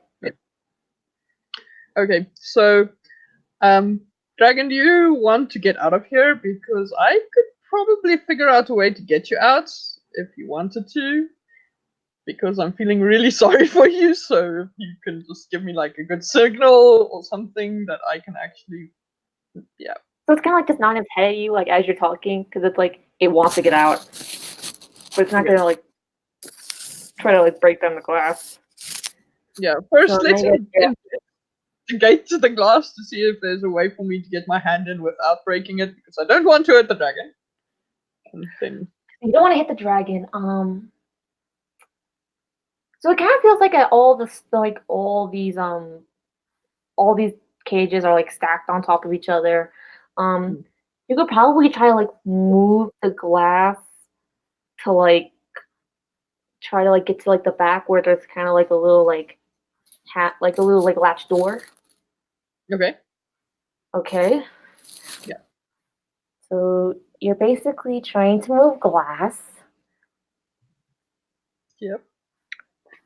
That will be a sleight of hand, so dexterity. Okay. Now we know you don't do well on wisdom or intelligence and good on strength, so let's see how you are on dexterity. Oh, okay. So I've got this, and then I have a +2. So +2. So and you're just trying to like move it. You could kind of see like all the other glasses at the top wobbling a little bit, and like all the creatures are kind of like looking at you like, what the heck are you doing? And then you get enough so you can like open up the little hatch door and like kind of like stick your hand in. Mm-hmm. Maybe you should roll another one for animal handling because you are now dealing with a dragon. Yeah, okay, that's 1 extra, so let's see. This is going to hurt. So a total of 10.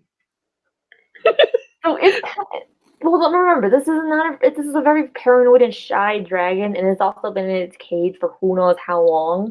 So it's kind of like sees your hand. It's like Okay. so you could probably like just like try like do it again or like try to talk to it or just keep your hand there to see what will happen. Yeah, can I try persuasion? Okay. So do Yeah, you want to like say anything or do you want to like just roll it? Because you can roll for persuasion. Yeah. Okay, so I think what I would say would be something along the lines of, okay, dragon, I know this is really scary, but I can't help you if you're not going to come to me. So do you want to try, and I promise I won't hurt you? And then So it's but kind it's of like it listens to you and it kind of like sniffs your hand a little bit and then just kind of like just climbs onto your hand, onto like your wrist. So you kind of like pull your hand back because now you have like this dragon. Mhm. And then it gets familiar to you. It kind of like just crawls up your shoulder, nibbles on your hair a little bit, and then just takes a nap. Okay. So So you now have a dragon friend. yay, I have a dragon friend. Okay, And I would so like to say that you basically actually I'm gonna take that back. Might want to roll like another investigation check now that you have this dragon, and you can now be able to look around the room again. okay, so rolling investigation. Ah, this way around, that way. Okay, 8. Well, slightly better than last time. Yeah, and it's plus 2. So, more creatures. Nothing out of the ordinary. Well, above is this very large snake in a container. And when did you see that door? You know, the one that you didn't knock down. You didn't see that first. Now you do. Yeah. Right, so let's go check out that door. You Then want to I'm you're up against it. You don't do anything. okay. I want to. So it doesn't open. Do I try? I think I should try to kick it down again. Let's see Wait, what no, it happens. can open. Like, Oh yeah. So I I opened was it and. supposed to say, like, do you want to like listen for anything? That's what I'm saying. Okay. Sorry, because you disappeared for a second there. Okay, so I think let's investigate the door and see if I can listen through it, hear anything, see what the. Investigation check. Okay.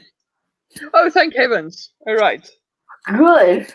Yay! So I've got 18. So you're pressing your up against the door. A little bit careful now because you now have your little dragon friend. You're kind of like, nothing out of the ordinary. The crack underneath, there's nothing ordinary.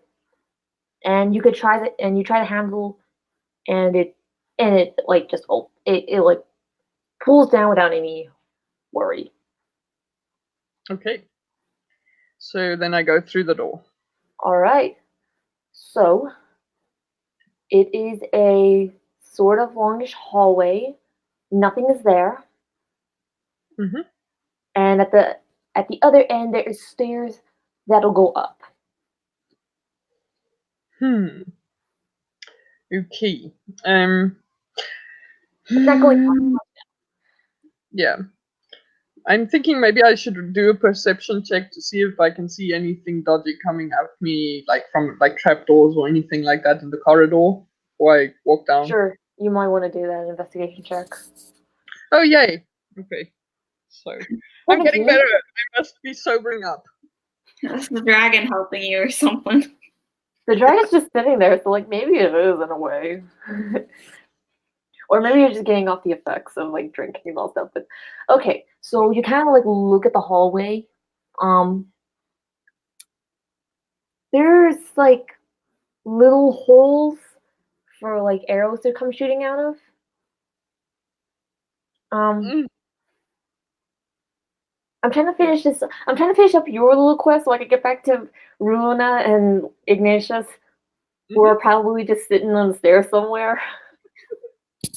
Yeah. But because this is a castle of like puzzles and all stuff, not really much of murder. Although that big snake was supposed to be murder, but because you didn't handle with that, you handled with a small, very small dragon that did not hurt you. You're good.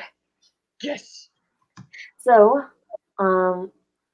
you actually see at the bottom, there's kind of like, they kind of look like stones that are like dislodged out of like little cobblestones that got dislodged out but then put back in. Mm-hmm. You know what I'm talking about? Yeah. So you kind of see that. So basically, you could be able to go around them. And I think I gave you too much information for what you got, but then again, you got like an 18, so like you're pretty much good. Yeah.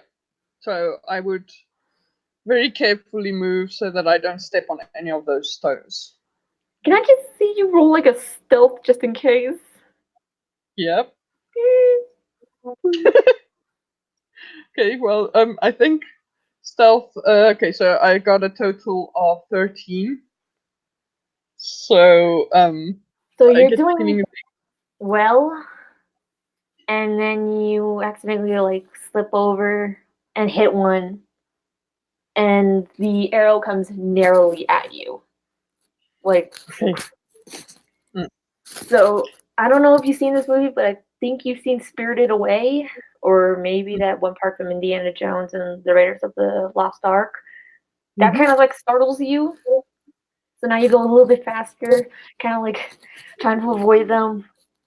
You kind of touch one like every now and then, so like arrows are like coming at you, but like nothing's really hitting because you're kind of going fast. I don't think you need. Might want to. Would you roll one for survival or for acrobatics? I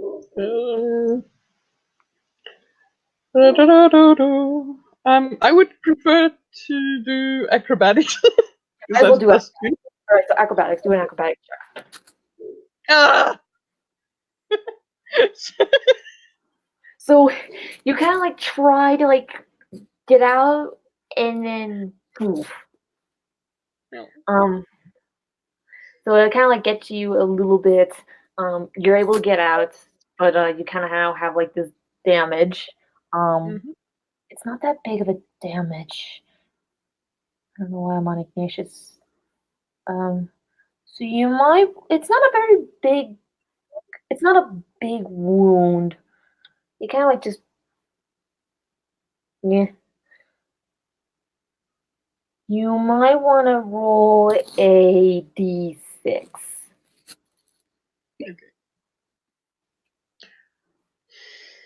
And because of the fact that you 6, okay. So now, what did we agree that your HP was on? Was it 50 or 70? 70. 17? 70, I think. 70. Okay. Yeah, that's what I remember. Okay, so there was the one from the door kicking, so 69 minus 6. So you're at 63. Okay. Okay. I don't know if you want to like tend to this wound because I know you have like a medicine check. And it'd be and because of the fact that you are a paladin with healing spells, you most likely would have a advantage. Yeah, I think. I disadvantages. Yeah, but none of my advantages have come up yet, so I think we're fine. But Yeah, I think for now, I don't think it's that serious, so I'll just like get rid of the arrow that like hit me or whatever and just keep going. Okay. Arrows out. Yeah, because I would want to keep the healing for in case I really, really, really need it. Okay, so now you got that in your inventory basically. One bloody arrow. Okay, let me just add that. No, wrong one.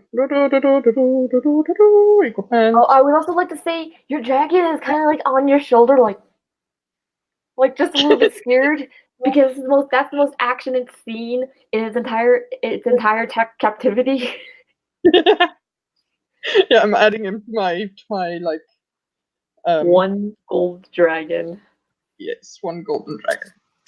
Sorry, dragon. I didn't think it would go this bad. Usually, I'm a lot more fleet-footed than this, so It kind of like looks at you and is like. So it's kind of like just understands you. So it's like, okay, you didn't mean it, but it's kind of like It's kind of like giving you like that you're crazy look. So now you could be able to go upstairs. Yeah. Okay, so I'm going upstairs. Okay, now we leave you off. It's now Ruana Ignatius' turn. All right. So they're going up the stairs, and they come to a door. Ooh. Does the key fit in the door? Or is it? There's no keyhole. Oh, there's no keyhole. So it's kind of like the door that Kayla was at. Oh. Am I saying her name right? I think I've been butchering her name the entire time. Keela or Kayla? Keela? Kayla. Kayla. Got it. No, it's fine. So it's kind of like the same door as Kayla. No lock or anything, so you don't really need a key. Okay. Can we investigate this door? Sure. Roll an investigation check. That's a D20, right? D20, yeah. 15. 9. Okay. And do you have anything for investigation?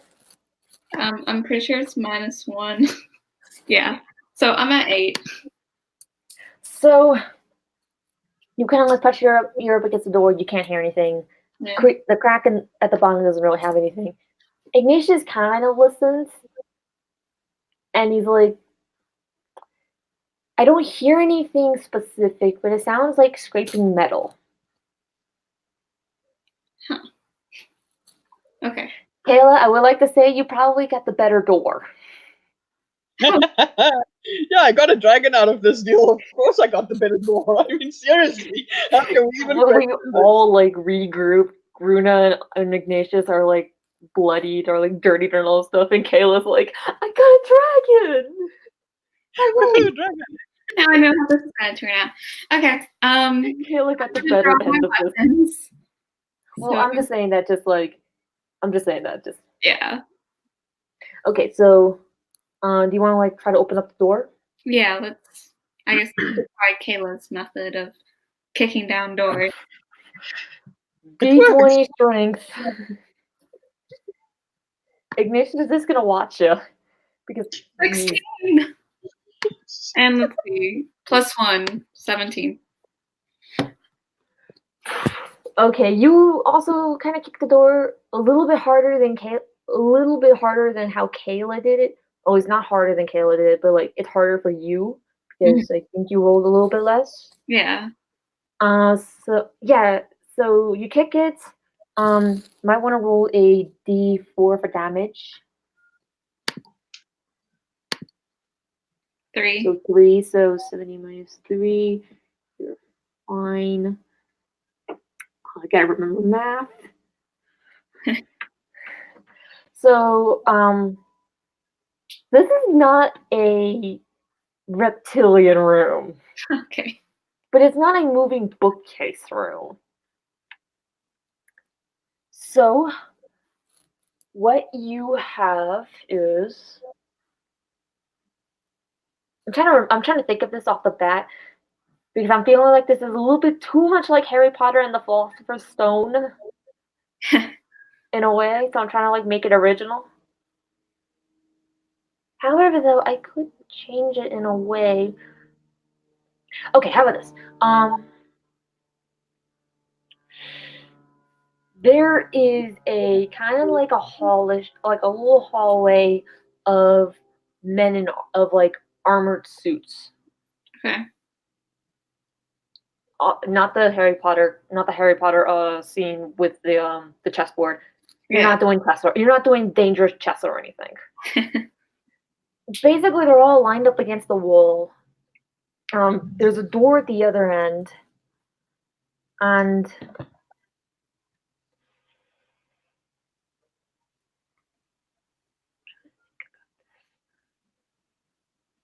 so yeah, you can see I obviously didn't plan this part.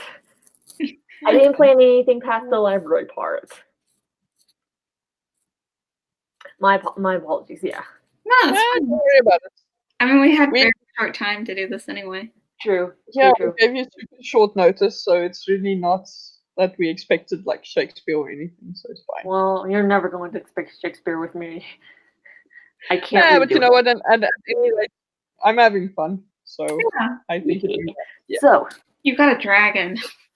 I got a dragon. I'm never gonna complain. Kayla's living a goodish high life. I am. So, again, there is the wall. There is the row of knights. Kind of like how it was back in the hallway. So 4 on one side, 4 on another. There's no color differences or anything. There's the door at the other end. Now there's scraping metal. Sorry. So, it doesn't look like as if like the knights are moving, but you kind of like look up, and it's kind of like the swinging Sound. blades. Yeah. They're not like moving down or anything. There's They're no- just there menacingly. Okay. So now you could be able to investigate. We can both investigate the room. Okay. So D20.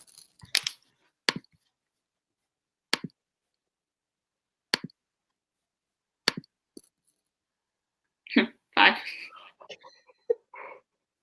And that'd be lowered down to a 4. Ignatius also has a 4, and but plus 3, so 4 plus 3. Yeah, we're screwed in a way. So 7. I Okay. hope you're happy, Kayla. Oh, I'm ecstatic. You're having like this great conversation like the dragon, me and like Aruna on the other hand. Oh boy. So, there's knights. Yeah. There's knights. There's the door. There's the swinging blades. And there seems to be like an inscription nearby the door. So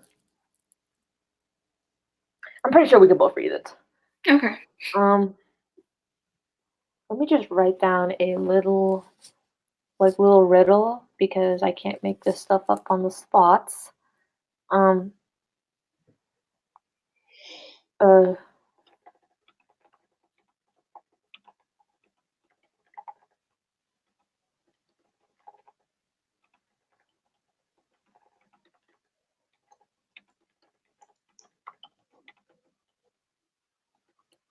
That's pretty good for my first try.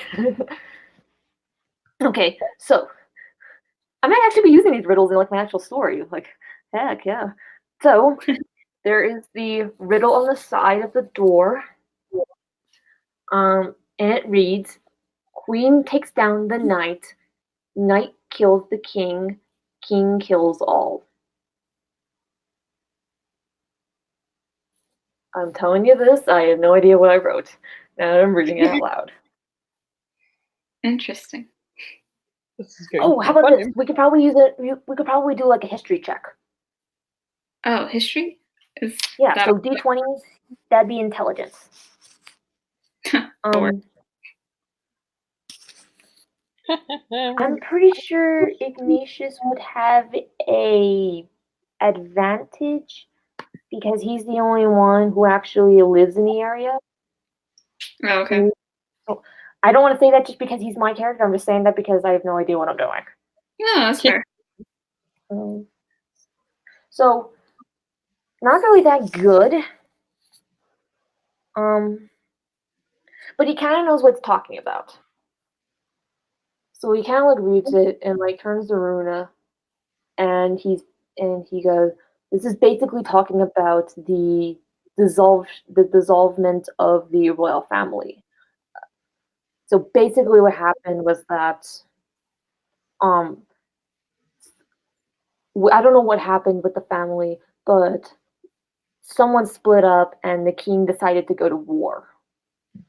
So basically, Runa, what you're getting is that this is based that the riddle is talking about the sort of the Civil War.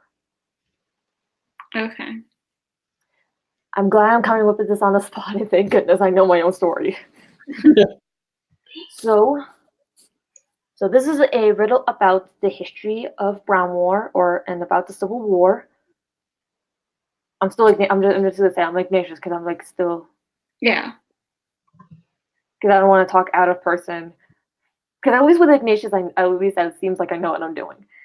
Okay, so king takes down all, so that would be the king calling with the war. For the war, knight kills the king, queen takes down the knight.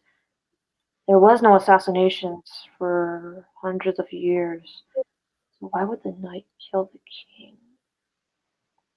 Unless that means there may have been an actual assassination that nobody talked about. Queen takes down the knight, so maybe like a demotion. Knight betrays the king, king goes to war. Yeah, it sounds kind of like a complicated relationship. Let me just say that the off character, the entire backstory to the story is very complicated, and I'm still trying to figure it out. So Ignatius is kind of like mumbling a little bit, just trying to think about this, and then turns around and is like, "Let's just investigate the knights again, like at least the coats of armor." Yeah, that's what I would think. Yeah, he's just very analytical, so he's like, okay, maybe there's like something in the riddle, but because this is like history that like he kind of knows about, but is like I don't really know what's going on. He basically is like, okay, let's go back to like checking the night. So investigation check. But I'm gonna give you a advantage. Now you know what we're kind of going for. Okay. Did you do the advantage? Yeah, I got a 10, and then One was. what Did is you get it? the other one was 10? Oh, wait. Oh, wait. You could be able you can roll twice, and the larger number you can use that. Oh, okay. And then the opposite goes for disadvantage. Right. Anyway. And I just want to say that if you get disadvantage, that means the lower number you would be taking. So it's very sad if you get disadvantage and you get like a nat 20. It's very sad because then you have to like not use that unless you get like another nat 20. Okay, so you both go through the knights, and you're kind of like seeing like emblems on like the chest. They're like rows. They're like yeah. They're rows. They're roses. I'm losing my ability to speak. It's okay. So there's roses on the chest. And it looks like as if some of them have like lost their petals. So like as you kind of like go down, they're like kind of like losing their petals in a way. So and like in Bramwar, or at least with the royal family, the rose is like their biggest symbol. Again, Bramwar. Right. Again, I need to think of something better. And it's also funny that the fact that they came from the kingdom of Briarwood. Again, I have to rethink of all these names, but I feel like this is good for this story now. So because of that, it would feel weird that they would have like lost petals. That actually kind of makes sense with the history. At least if they, I don't know. It seems like, all right, this is just me interpreting. that if you have this change in the insignia, perhaps over the years, it shows a deterioration of who they were from their roses as a whole to less petals, so they're less of who they were. Yeah, so now going back to the riddle, queen takes down the knight, knight kills the king, king kills all. Now remember, there's 8 in all, but it kind of looks like as if they both are like, they both have like the same sigils for like each. So like the first row of knights, there's like the least amount of petals gone, so like perfect. And then next there's like a few, and then like, you get what I'm talking about? Yeah. Look at me. Line. Yeah. Yeah.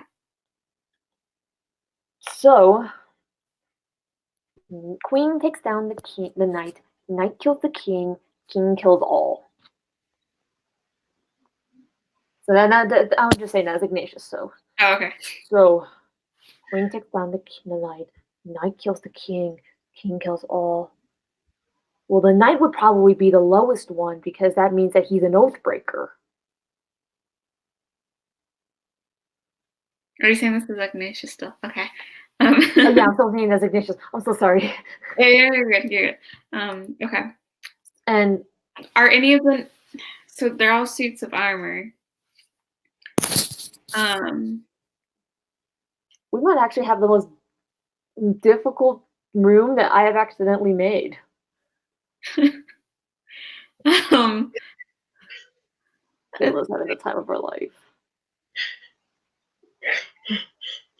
So would you guys armor look absolutely identical except for the roses on their chest? Yeah, they all do. Oh, okay. So they all look identical. It's just the roses. Are there any plaques at the bases of these knights? Or would you like to do like a sigil, like not investigation check? Yeah. We'll both do it. So. Yes. Finally. 19. Yeah. So Ignatius is like kind of like solid, but he doesn't really take it into effect. You do. So you kind of like look down, and it has like, it's like nicknames in a way. Okay. I would also like to say that the row of knights on the left, so like when you came in, there was like the row of knights on the left. They all have nicknames, but the ones on the right don't. Oh. So, the ones on the left, starting with the knight that has the perfect rose, it says honor bound. Okay. Second one is maybe let's just skip those two for now. The last one says oath breaker. Okay. The second one, so back to the start with the first one. Yeah, this is very long. I'm very sorry. No, don't worry. So the second one says the second one says foreshadow. The third one says traitor. I'm hoping this is going right. Okay. Interesting. So do you want to do like a little like improv scene between Runa and Ignatius? Because I'm pretty sure you both don't know what you're doing. Yeah. Let's do some improv. Okay. So it seems like the riddle and the plaques might go together in some way, or at least they're kind of talking about similar things. Ignatius kind of like just like tries to like take off one of the plaques. No, they look like they're bolted in. Okay. I would be thinking that Oathbreaker and Traitor are different. That's technically the same thing. Though Oathbreaker would probably be an oathbreaker, but not necessarily a traitor. True. Maybe it's talking about the knight who killed the king? Yeah. But is this his armor, or is that just talking about the history? This may be about the history. Hmm. I don't know. Well, I mean, we're never going to find out unless we try it. Okay, what are we trying? Let's see. Queen takes down the knight. So that would be a demotion. But there's nothing on here. Maybe traitor? So Ignatius kind of like goes up to like the traitor, the armor that says traitor on it, the one with like not all the petals taken off, but a good amount, and kind of like looks over it. And then he turns to you and says, "Hey, it looks like we have to like push these in. Okay. So do you want to like push it with him, or like do you want to like investigate check?" Are we choosing the right one? I guess it means what is the riddle referring to? Well, the riddle is referring to the history, and it's obviously going to refer to the armor. Mm-hmm. But is the knight that did the act of trying to kill the king, does that make him a traitor and oathbreaker? So maybe we should do a roll check for maybe history. Okay. Sure. I'm just trying to figure this out. Oh yeah, no, you're good. Me Okay, too. so did you get a 19? No. 16. Okay, so Ignatius got a good 17. Okay, so you both kind of know what's going on. Not too well, but basically, Oathbreaker. I'm gonna steal this from another show. Okay. Basically means that they killed the king, and you can obviously tell where I'm getting this from. Yeah. I didn't watch the show in any way. I just knew about it. Yeah. So basically, Oathbreaker means that they killed the king. Traitor means anything else. So literally, it can be just talking to people, and that's what got him into it. Well, then I think we should push in the oathbreaker. But what about the traitor? Like, it could just be that because it says right there, queen takes down the knight. Knight. But what if she was lying? Okay. So would it be traitor? So is the queen the traitor? Probably so. Let's try it, I guess. All right. Let's push in the traitor. So you take the traitor, you push it in. The one on the other side, the one opposite to it, also slides, and you hear a click. Oh, okay. Making sure you both look up. Yeah. You obviously don't see the swinging blades get any closer or anything. It seems safe. Seems being that the same word. Okay, yeah. So Ignatius like, okay, that one didn't really kill us. Didn't kill us. Now we have to figure out the next one. Knight would be killing the king. Wait.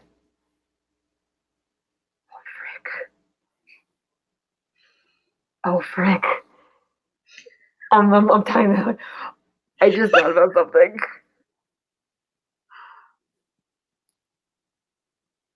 Okay. So I just figured out something about the riddle that I didn't know about until now. Okay. So technically, now that I think about it, knight, the queen taking down the knight would technically be foreshadow, because that's what starts the entire riddle, and that's what basically started the entire Civil War.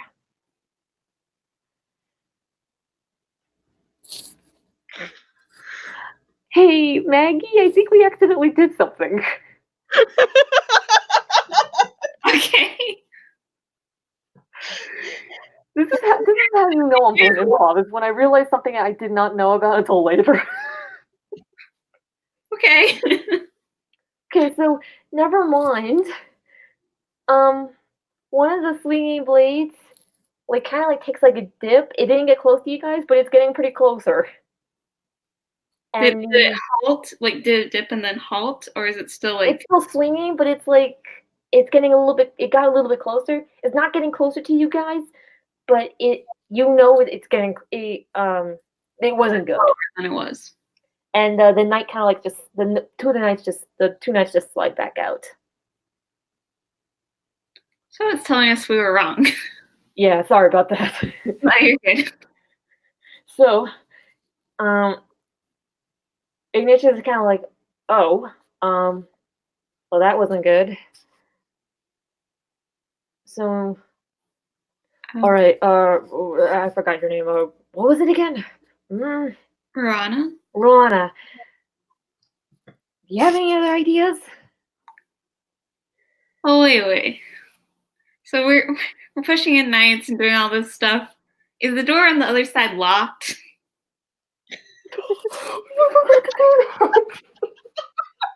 Why are we messing around with all these knights and stuff and history? Like, do we actually like go forward or not?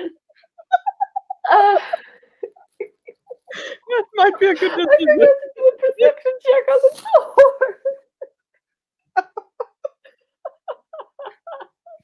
Somebody give me like a best DM badge forever. Oh my gosh, I forgot to do that.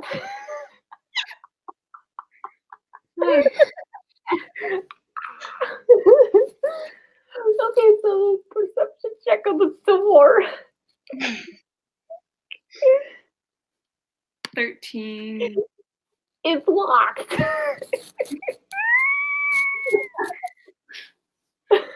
Okay. Does this one have a keyhole?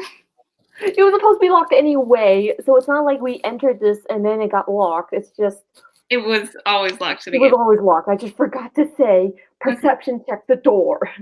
Yeah. We basically just saw that riddle and zoomed in on it. Okay. This is like that part from like that movie Jigsaw where like the girl like gets herself into like a trap and finds out that the keys to get out were on the table nearby. Oh gosh. We're not getting into danger right now. It's just we just realized the thing we should have done was long ago. Oof. All right. Okay, back to the riddle then. Okay. Now you're really stuck with this puzzle. Yes. Now we know that we have to do it. First, I was like, are we just like doing something for no reason? No, you're doing this because I forgot. Okay. Because your dungeon master actually forgot about the door. This is why I should be writing things down before I actually do it. Note for next time. So, now I gotta get back to the puzzle. Right. I'm The queen taking down the knight was foreshadowing. That would be so. So let's mention the foreshadowing knight.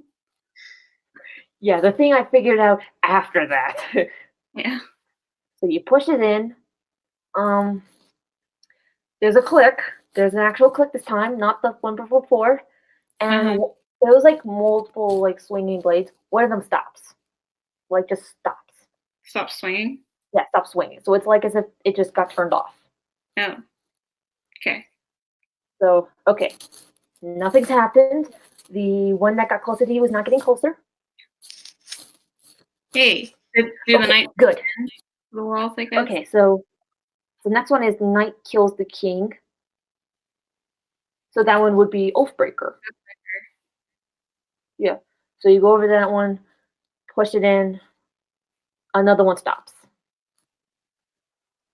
So, okay, now Ignatius is like, okay, now that we have a hand on this, the last one should be Traitor. Are you sure? I'm saying that you're saying this is Ruana, I'm saying, or because I forgot about. I'm saying that as Ruana. She would actually question you. Okay, because I would figure that you would also question me because I figured out something about the riddle after we did that. You're good. You're good.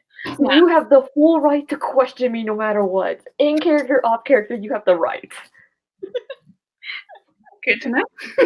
Meanwhile, Kayla's here with her dragon, Kayla. feeding it food that she stole from the dinner. I'm guessing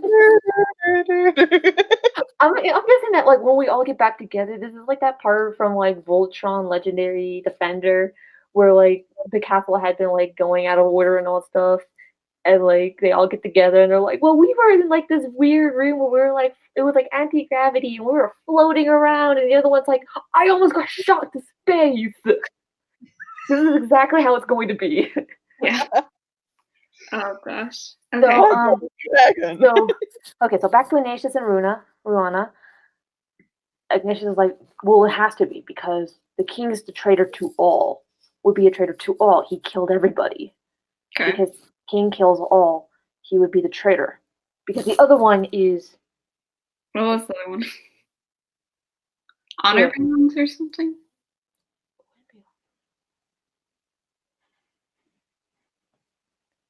I love this puzzle so much. It's so weird. I just thought of it off the top of my head, and it's great.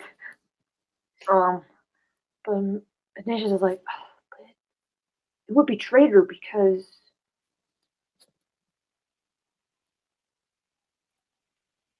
it has to be traitor. All right, Ignatius, I agree with you. Let's push in the traitor. Weird thing to say. Yeah, and don't worry. Like Ignatius is also confused as well because he's like, it would sound like it's honor bond, but he's pushing in traitor just to see what would happen. Like, all right, I mean, go for it. So you don't have to push it this time. Ruana's like staying back, and she's like, I don't want to like die.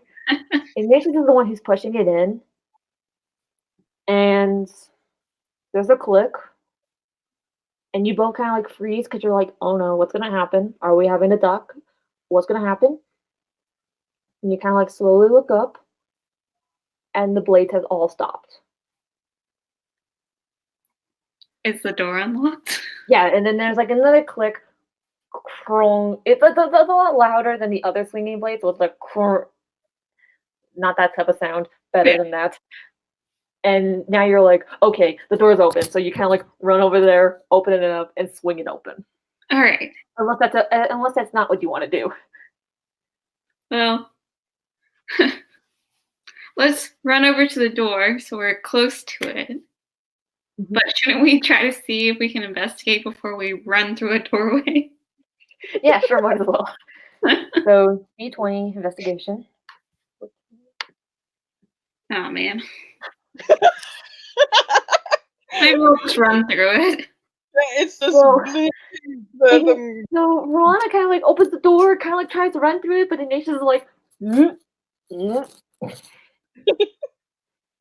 Okay, so they kind of like look through it because he's got a 14, and then adding that with investigation, so 3, 14 plus 3 is 17. So you kind of like look at it, and there's nothing there. There's like nothing on the walls, there's nothing on the floors, there's nothing. Okay. And so Ignatius kind of looks around, looks at you, and is like, okay, it's safe. And so pretty much less honey, you could both kind of like go down the hall. There's nothing there. However, at the end there is the staircases that go up. Okay. And you basically go up the stairs. Okay. You both are we're all reunited now. Oh, I got a dragon. You kind of like show us like this dragon. We're like I'm jealous. Who is this? And he's like pointing to your shoulder, like, what the heck? So you can now, at this point, you can now name your dragon. Yeah. I don't know. I think I'm going to leave that still for a little bit and figure out the dragon's personality, because right now he's a little bit shell shocked. So yeah. I'll figure it out. Out of character, I'm just going to refer this back to my old campaign. This is kind of the reason why I brought in the dragon I brought in the dragon without knowing that I did it. My one of our characters had a Niffler and a dragon. He named the dragon Kevin and the Niffler Boris. So I'm just bringing it up to say you can name it anything you want. It's going to be probably better than Kevin and Boris. Yeah. Yeah. Gosh. So you are now all united into this larger room. Obviously, you have to be at the higher point because there's no stairs. Yay. However, across the room from you is a door with a keyhole. Aha! Yay. So, Rana, you can now use your key. Yay. Okay. Finally. All right. So I walk over to the door and kind of look at it, look at the keyhole, put it in, and try Okay. So, I'm just gonna narrate this little part. Rana, you slowly turn the key, it clicks open, and just before you open up the door, Ignatius kind of stops you. And you both kind of looked at him because you're like, what are you doing?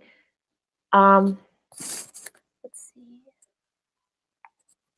I would like you both to roll a d20 on perception to let's see how Ignatius is doing. Yeah. 14 plus. That would be 2. wisdom, so +2. So 14 plus 2 is 16. Nisha, what did you get? I got a 12. 12. Okay, so you both kind of look at him. Luana, you get a little bit better of a sense about what he's going through, is because you just went through that very scary thing with him. Yeah. So you both kind of look at him, and he's like a little bit pale, like he's a little bit worried about what's going on. And Okay. you can kind of see him just take out his book and open it up to a certain page, like he's getting ready for something. Okay. Should we pull out our weapons too, Kayla? Yeah, I think it's well. I don't know. Ignatius. Well, I would like you both to make this certain.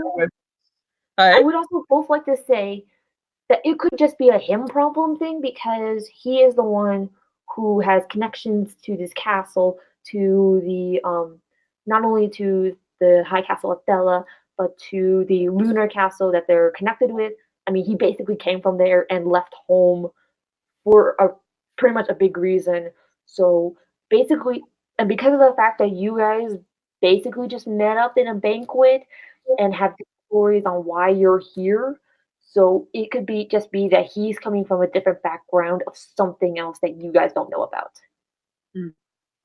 Okay. So you can get your weapons out, but you can also not get your weapons out, and just so it's up to you guys. Okay, you're supposed to go to work. Oh yeah, I mean I should be good till 11 today, but Oh sweet, all right. I was because I just noticed that, and I'm like, usually Maggie leaves around here. yeah, I'm a little later today, but still, yeah. So I Okay. a little longer. Okay, I just don't want to keep you away from work. Yeah, I don't want to be late, but no, you're good. I would tell you if I had to really go. Okay, so now that you know about Ignatius and a little bit about that and how he is, do you guys pull out your weapons or not? I would still draw my weapons. I'm gonna palm one of my throwing daggers. Okay, so he kind of gives a look at you guys, and is like, "You don't have to do this," but is not gonna put up a fight with it. So now you don't, Rihanna, your hand was on the doorknob. Now he kind of nudges it off, and he takes it. He pulls down the lever, it opens, and pulls open the door. Now, do you guys kind of just stand at the doorway, or do you kind of rush in? Oh, I was gonna crouch down because I thought something's gonna come flying out at our heads. Or do you want to all crouch down, or at least you want to crouch down? That can be possible. Okay, yeah, that's what I did. Okay, so you all crouch down. I'm kind of standing behind him, kind of waiting to see what's going to happen. But I don't want to crouch down because my reactions are better when I'm standing. So yeah, so you all kind of are in this weird thing, Now on the other side, it's actually Lord and Lady Thella just sitting at their chairs. So basically, you did a Charlie Angels moment. We were all in like in poses. Ah! No. One of them kind of like takes a sip out of like their wine of a chalice and is like, "You've survived." Oh.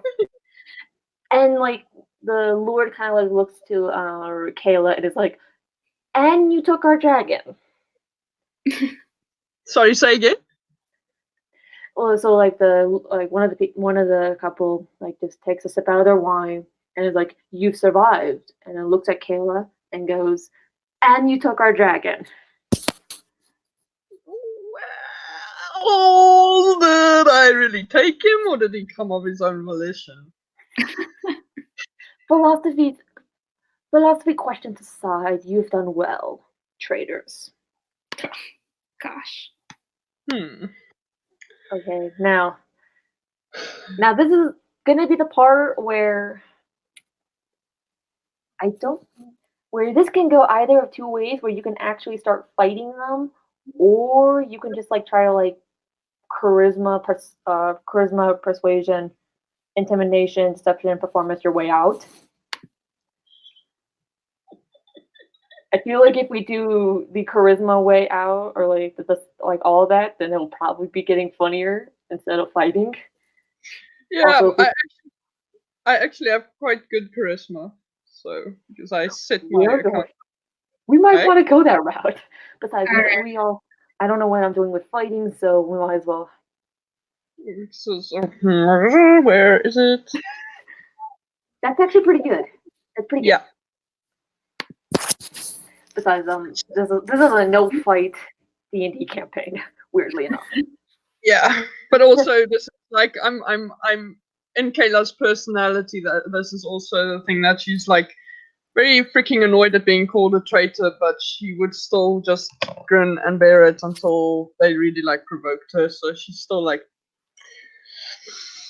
Yeah, I can see her like getting into that sad stance, like. Yeah. So okay, so you got called traitors, and you're kind of like looking at each other, like, what the heck? Because you all have like, or except at least a little bit of Ignatius, you all have like zero connections to this family. Yeah. It's like, I don't know who you are. So now we can literally just improv this scene and try to figure out what they're talking about. Well, Yep. Rana would probably threaten them with a blade and go like, all right, y'all brought us here, you invited us to dinner, and then you locked us in a room and tried to kill us? This is not going to end well for you. Roll intimidation. Yeah, do that. If I want to do that. Just like as Kayla, I'm just like looking at her. I'm like, what are you doing? Yeah, Ignatius is kind of like, he's kind of like side glancing you, like, please shut up. We don't know what's going on. Because, like, Kayla and Ignatius don't really know what's going on. Like, even Ignatius doesn't know because he also has connections. Because he kind of has connections, but he's also like, I don't know what these people are talking about. What the heck? So, like, Rana, you're basically like sticking your head out there. So everyone else is like, So, Rana, roll a d20 for intimidation. Oh. Yeah, all right. 13. And what is my intimidation? It's just 13. So this is pretty fun. They're kind of settled. They were kind of like not as startled because I don't know how small you are, but they're kind of like, Pretty yeah, smart. okay, child. But they're like, oh, it's a child with a weapon. Oh, that's the last you'll think of me. So they're kind of like a little bit taken back, and they're like, so you. Okay, now I'm not saying this as their character. I'm just trying to like remember. I'm just trying to think about what to say. Oh, okay, yeah. So they're kind of like taken aback, mostly because of the knife. And Lord Thella goes, but you know what you did. You betrayed the both of us. Lunar Castle will not answer to any of our calls. We're basically cut off from them. Okay, Yeah. now you guys are like, what the heck? Like, Yeah. you're like, maybe like one of you is Like like, maybe it was something in their wine. Like maybe they drank too much. Like you guys are kind of like glancing at each other. Ignatius is like, I don't know what the heck is going on here. Yeah, okay, so I would go I would put away the swords first so that I'm not We're gonna charisma our way out. That's basically what Yeah, we're gonna do. We're gonna do it. We're gonna do it like how a bard will do it. Oh gosh. So I'm like, yeah, okay, Rana, just like let's just like I'm noticing that everybody is like losing their tempers right now, and I'm just feeling that this is a very bad idea. So let's just take a deep breath and talk this out, because my lord and my lady, I honestly do not know what you are talking about. I'm not even from here, so this must be a misunderstanding. And I'm just going to like do a little something for Ignatius. Now, I'm just going to say this, that in any D&D campaign, there are going to be instances where someone will have to roll for themselves because of the knowledge that they have or like something that they notice. And because of that, they can have the ability to either tell the group or not tell the group, but that depends on the role that they have. I'm just saying that because future references. Mhm. Okay.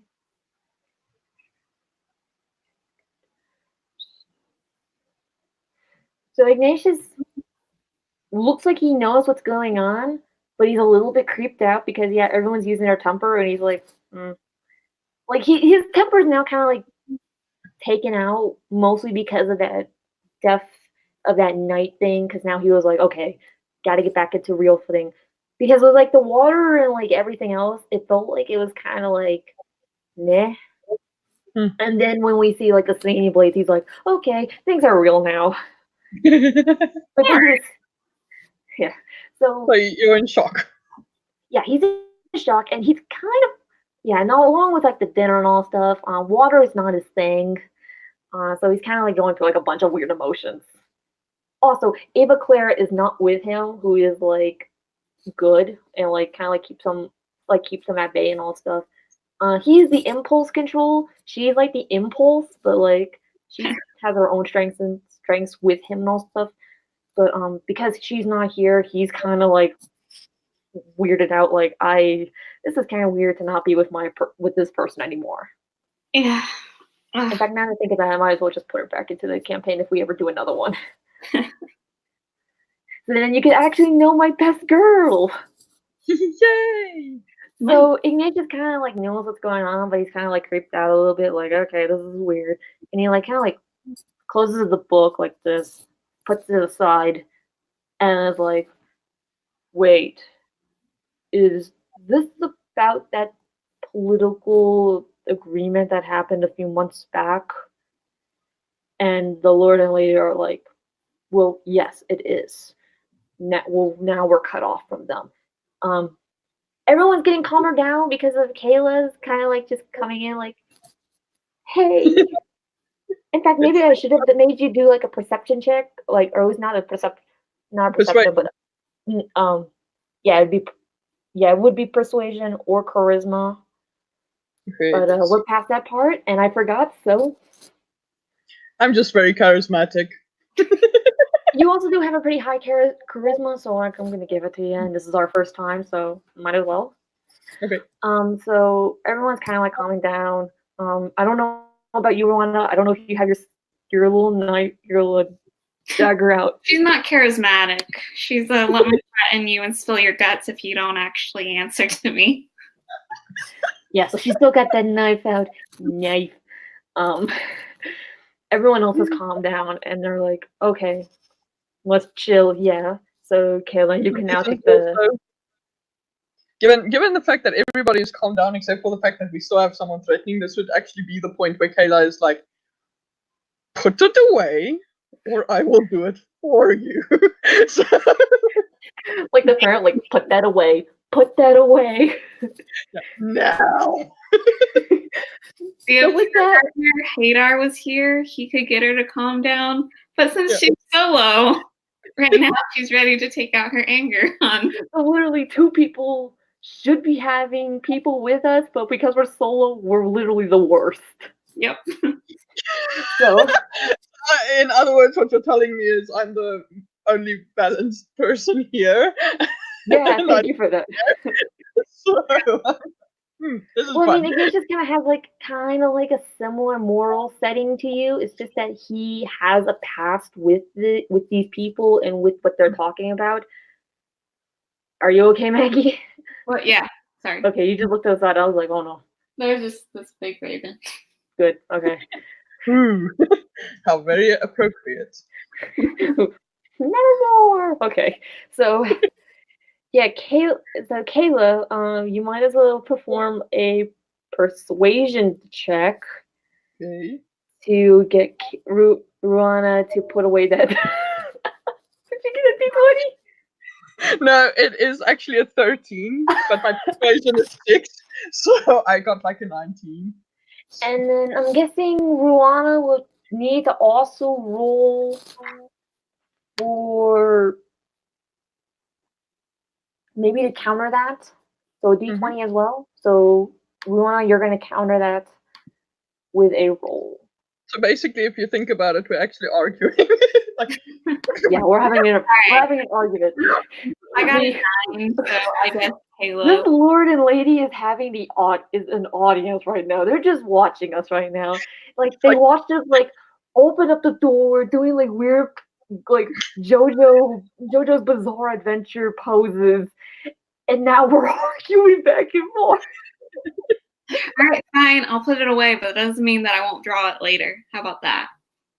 deal. That is perfectly acceptable, yes.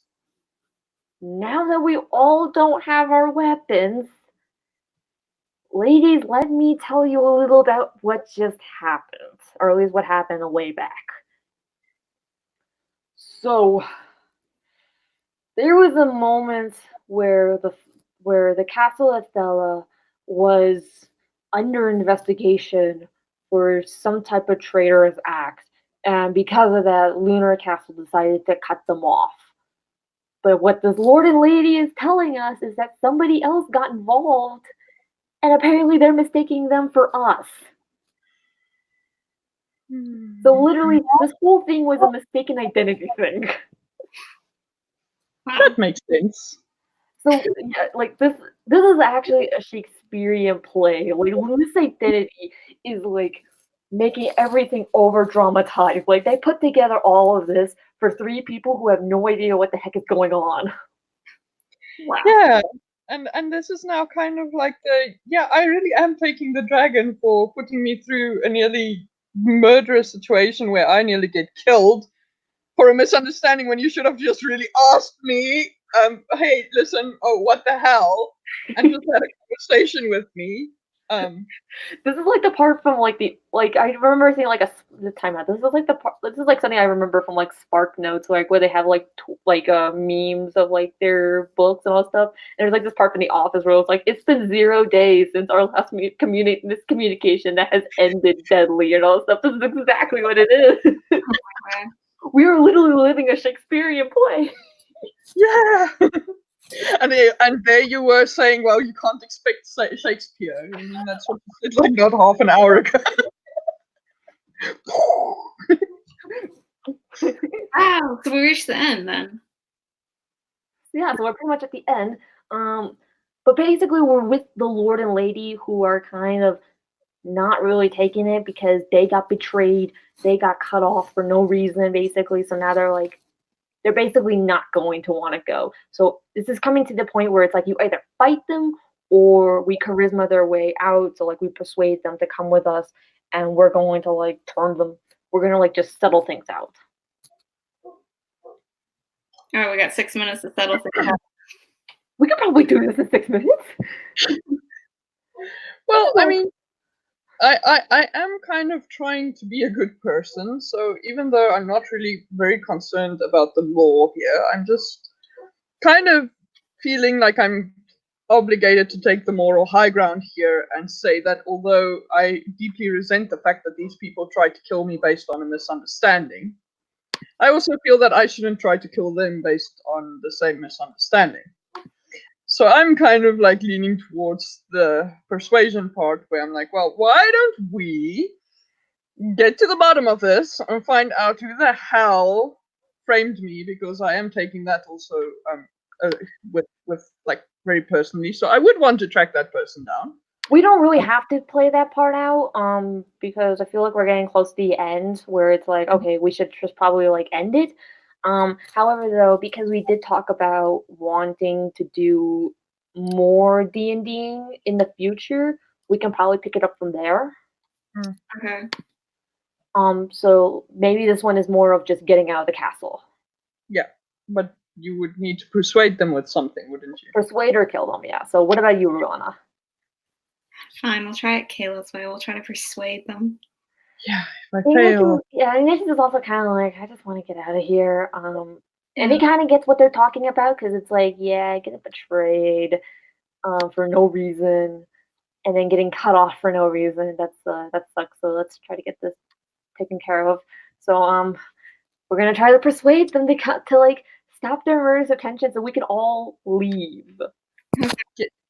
So that we can all carry on with our lives. And Ignatius will probably take them with him, just to say, because he's like, okay, we're going to take you back to Lunar Castle, so then we can get this all sorted out. Okay. Yeah. And I might volunteer to be protection if you really ask me nicely, but I can always also persuade them as well, because they know him. But like, you're doing pretty good, and they're like, okay, this is like the more calmer one. We're not going to talk to Ruana, so like, they're probably going to want to like lean towards more Ignatius and Kayla. So, all right. So persuasion roll. Yeah, let's do a persuasion roll. Okay, so I rolled 14 plus 6. So yeah, I got a 9. So Ignatius isn't really doing well with talking to people. Well, this being in Kayla's personality so far, given what she has experienced from Ignatius, is like, well, what a surprise. Yeah, well, and I feel like, well, here's the thing, like with like persuasion, we can either roll, or we can like actually say a little speech, and then we roll. And always I roll to see how the Lord and Lady will take it. Yeah. So I feel like at this point, Kayla's giving like this pretty good, like, okay, look, like, we're not the traitors. We don't know who we are. You kind of like go through like a little bit of your history, not like the info dump you did like earlier, but like, okay, but this is who I am. I'm not a traitor. I don't know you. This is Ignatius. He does not know what the heck is going on. Ruana has no idea what the heck is going on here.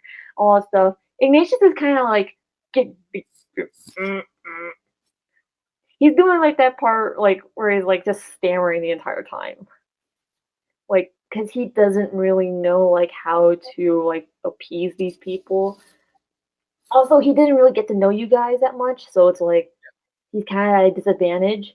Whereas with Kayla, like, you're like, settle down. I think that's also, I mean, for like just now out of character for a second here, I think we worked together kind of out of convenience, but we never really got to know each other. So for now, at least, our perceptions of each other, like from first impressions, are kind of like what's coloring the way we interact. So I think like we still have a ways to go before we actually got along. Yeah, if we actually do the November DMing or the Dungeons and Dragons procrastination thing, then we will get to know each other better. But for now, we're just like, who are these people? Yeah. I just want to work with you because you were here and my partner was not here, so. Yeah.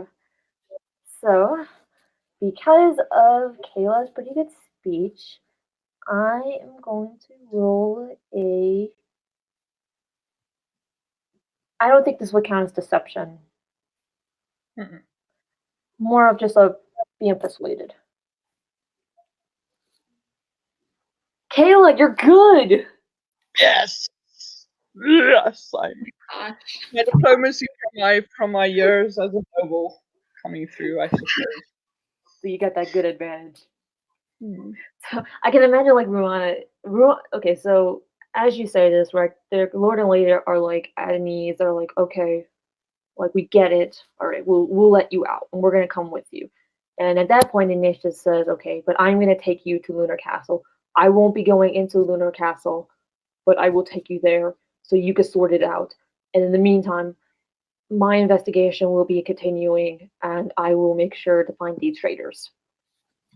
Ruana, I figure out you're in the background, like, I'm biting my tongue so I don't say anything I regret. yeah, you're just like, you get like a little knife, you're like, No, I put it away. I put it away, but oh, okay, never mind. I'm just thinking of like too many shows I watch. oh yeah. So the Lord and Lady put down their stuff, get up, and they go to you, and they're like, okay, but first, we want to gift you all something. So this is basically if you had fought and killed these people, then this would be your loot. But because you persuaded them to leave the castle with you, you're gonna now get something. Oh. So, Kayla, you're keeping the book and the dragon. I'm keeping the dragon. And basically, they looked at you like, "Well, we were gonna give you something, but you took our dragon, so okay, we'll let you have it." So, to Ruana, you get 40 pieces of gold and a protection pendlet. Okay. Sure. Protection pendlet. I made that off the top of my head, so I don't really know what it does. Okay. Bear with me. That's fair. This. What is your class armor right now? 16. 16. Protection pendlet. This will give you +2 armor. Okay. And then to Ignatius. You know what? I'm gonna give him something that will bring up more mystery, and then we can play more D&D. The Lord Thella gives Ignatius a piece of parchment and a key. Now it's very much older than the key that Ruana was having. But when he gives it to Ignatius kind of has like this look like, oh my gosh, this is just what I'm holding. Like he knows what's going on. And before you guys can ask, he like stuffs it in his pocket and is like, okay, let's go. All right. Let's So get it. obviously there's a role to that. So the Lord and Lady leaves throughout this door, goes down these stairs, and after a little bit, you are now in the open air. You are now free from the castle of Thella, the high castle of Thella. We're gonna leave it there. Yay! You got us through the story. Well done. Improv it like most of the time. There we go. Yeah, it was awesome. I enjoyed it. It was I fun. actually liked it. It was pretty fun. We made it. Yay! All We're right. alive. But Almost 3 hours. I know. Oh my gosh, how long this was. But it was fun. Yeah, So, that was great. So now you kind of know how D&D works. yeah. Better I idea. read from the novice dungeon master perspective. Maria, you did amazingly well, especially with everything that we threw at you, like kicking down doors. Yeah, I mean, I first step and I ruined your cunning plans, so you just like made it through. You guys did the ultimate Dungeons and Dragons player moment and destroyed the dungeon master's plans. So right off the bat, you were true dungeon players. Yes. Awesome. Right. And I'm texting my mom because she wrote me a while ago and I forgot to text her back. But this was actually really fun, and I finally got to figure out a little bit more about my character and my world. So this is good. Awesome. Awesome. Are you guys going to be using these characters for your not D&D, NaNoWriMo? Yeah. Well, I'm not really picking a specific work in progress for Nano, Oh, are you but going to do like the it's going to be whatever I work on? yeah. But the book 3, she's a reasonably big supporting character in book 3 of the War of Six Crowns, Sweet. and she's also in the first 2 books. And yeah, she's lightened up some like in later years, but when she like left the first time, she was like really snarky. And funnily enough, that's probably the one thing where the guy who tempered her was Darian of all people, because he's just, the snark is even stronger with that one. So he just like is like, no, you know what? You might think you're good, but right now you're not like worth shit. So go through training and we see where you get. And then she kind of just mellowed. But Nice. right now she's still a bit like, yeah.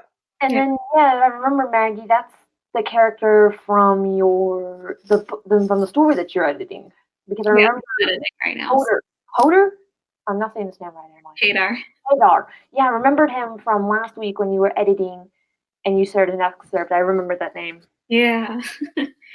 He is her partner in all things, and the good Really? tempered one. Yeah. So we actually got to figure out a little bit about our characters. Or at least I did. This is actually really fun. Yeah. Yeah. You all have a good week. I guess Mm. moving forward And Yeah. I'll see you in 2 weeks though. in 2 weeks. Yeah. Not You're next. it's 11:07. Yeah. All right. All right. What- Bye. Bye. Bye-bye. All right. I am. Thanks, Maria. Thank you. I'll be seeing you next week. Mm-hmm. All See right. you. See ya. Bye-bye.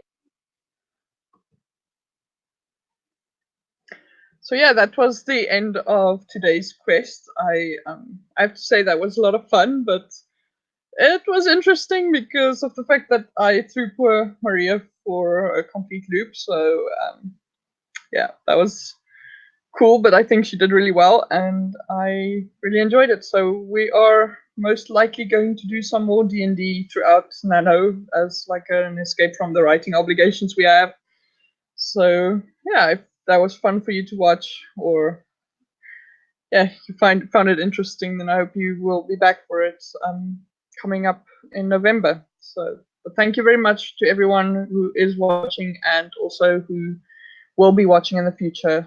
And yeah, have a very lovely weekend, and we'll be back next week, same time, same place, 5 p.m. South African time or 11 a.m. Eastern Standard. Right. Bye.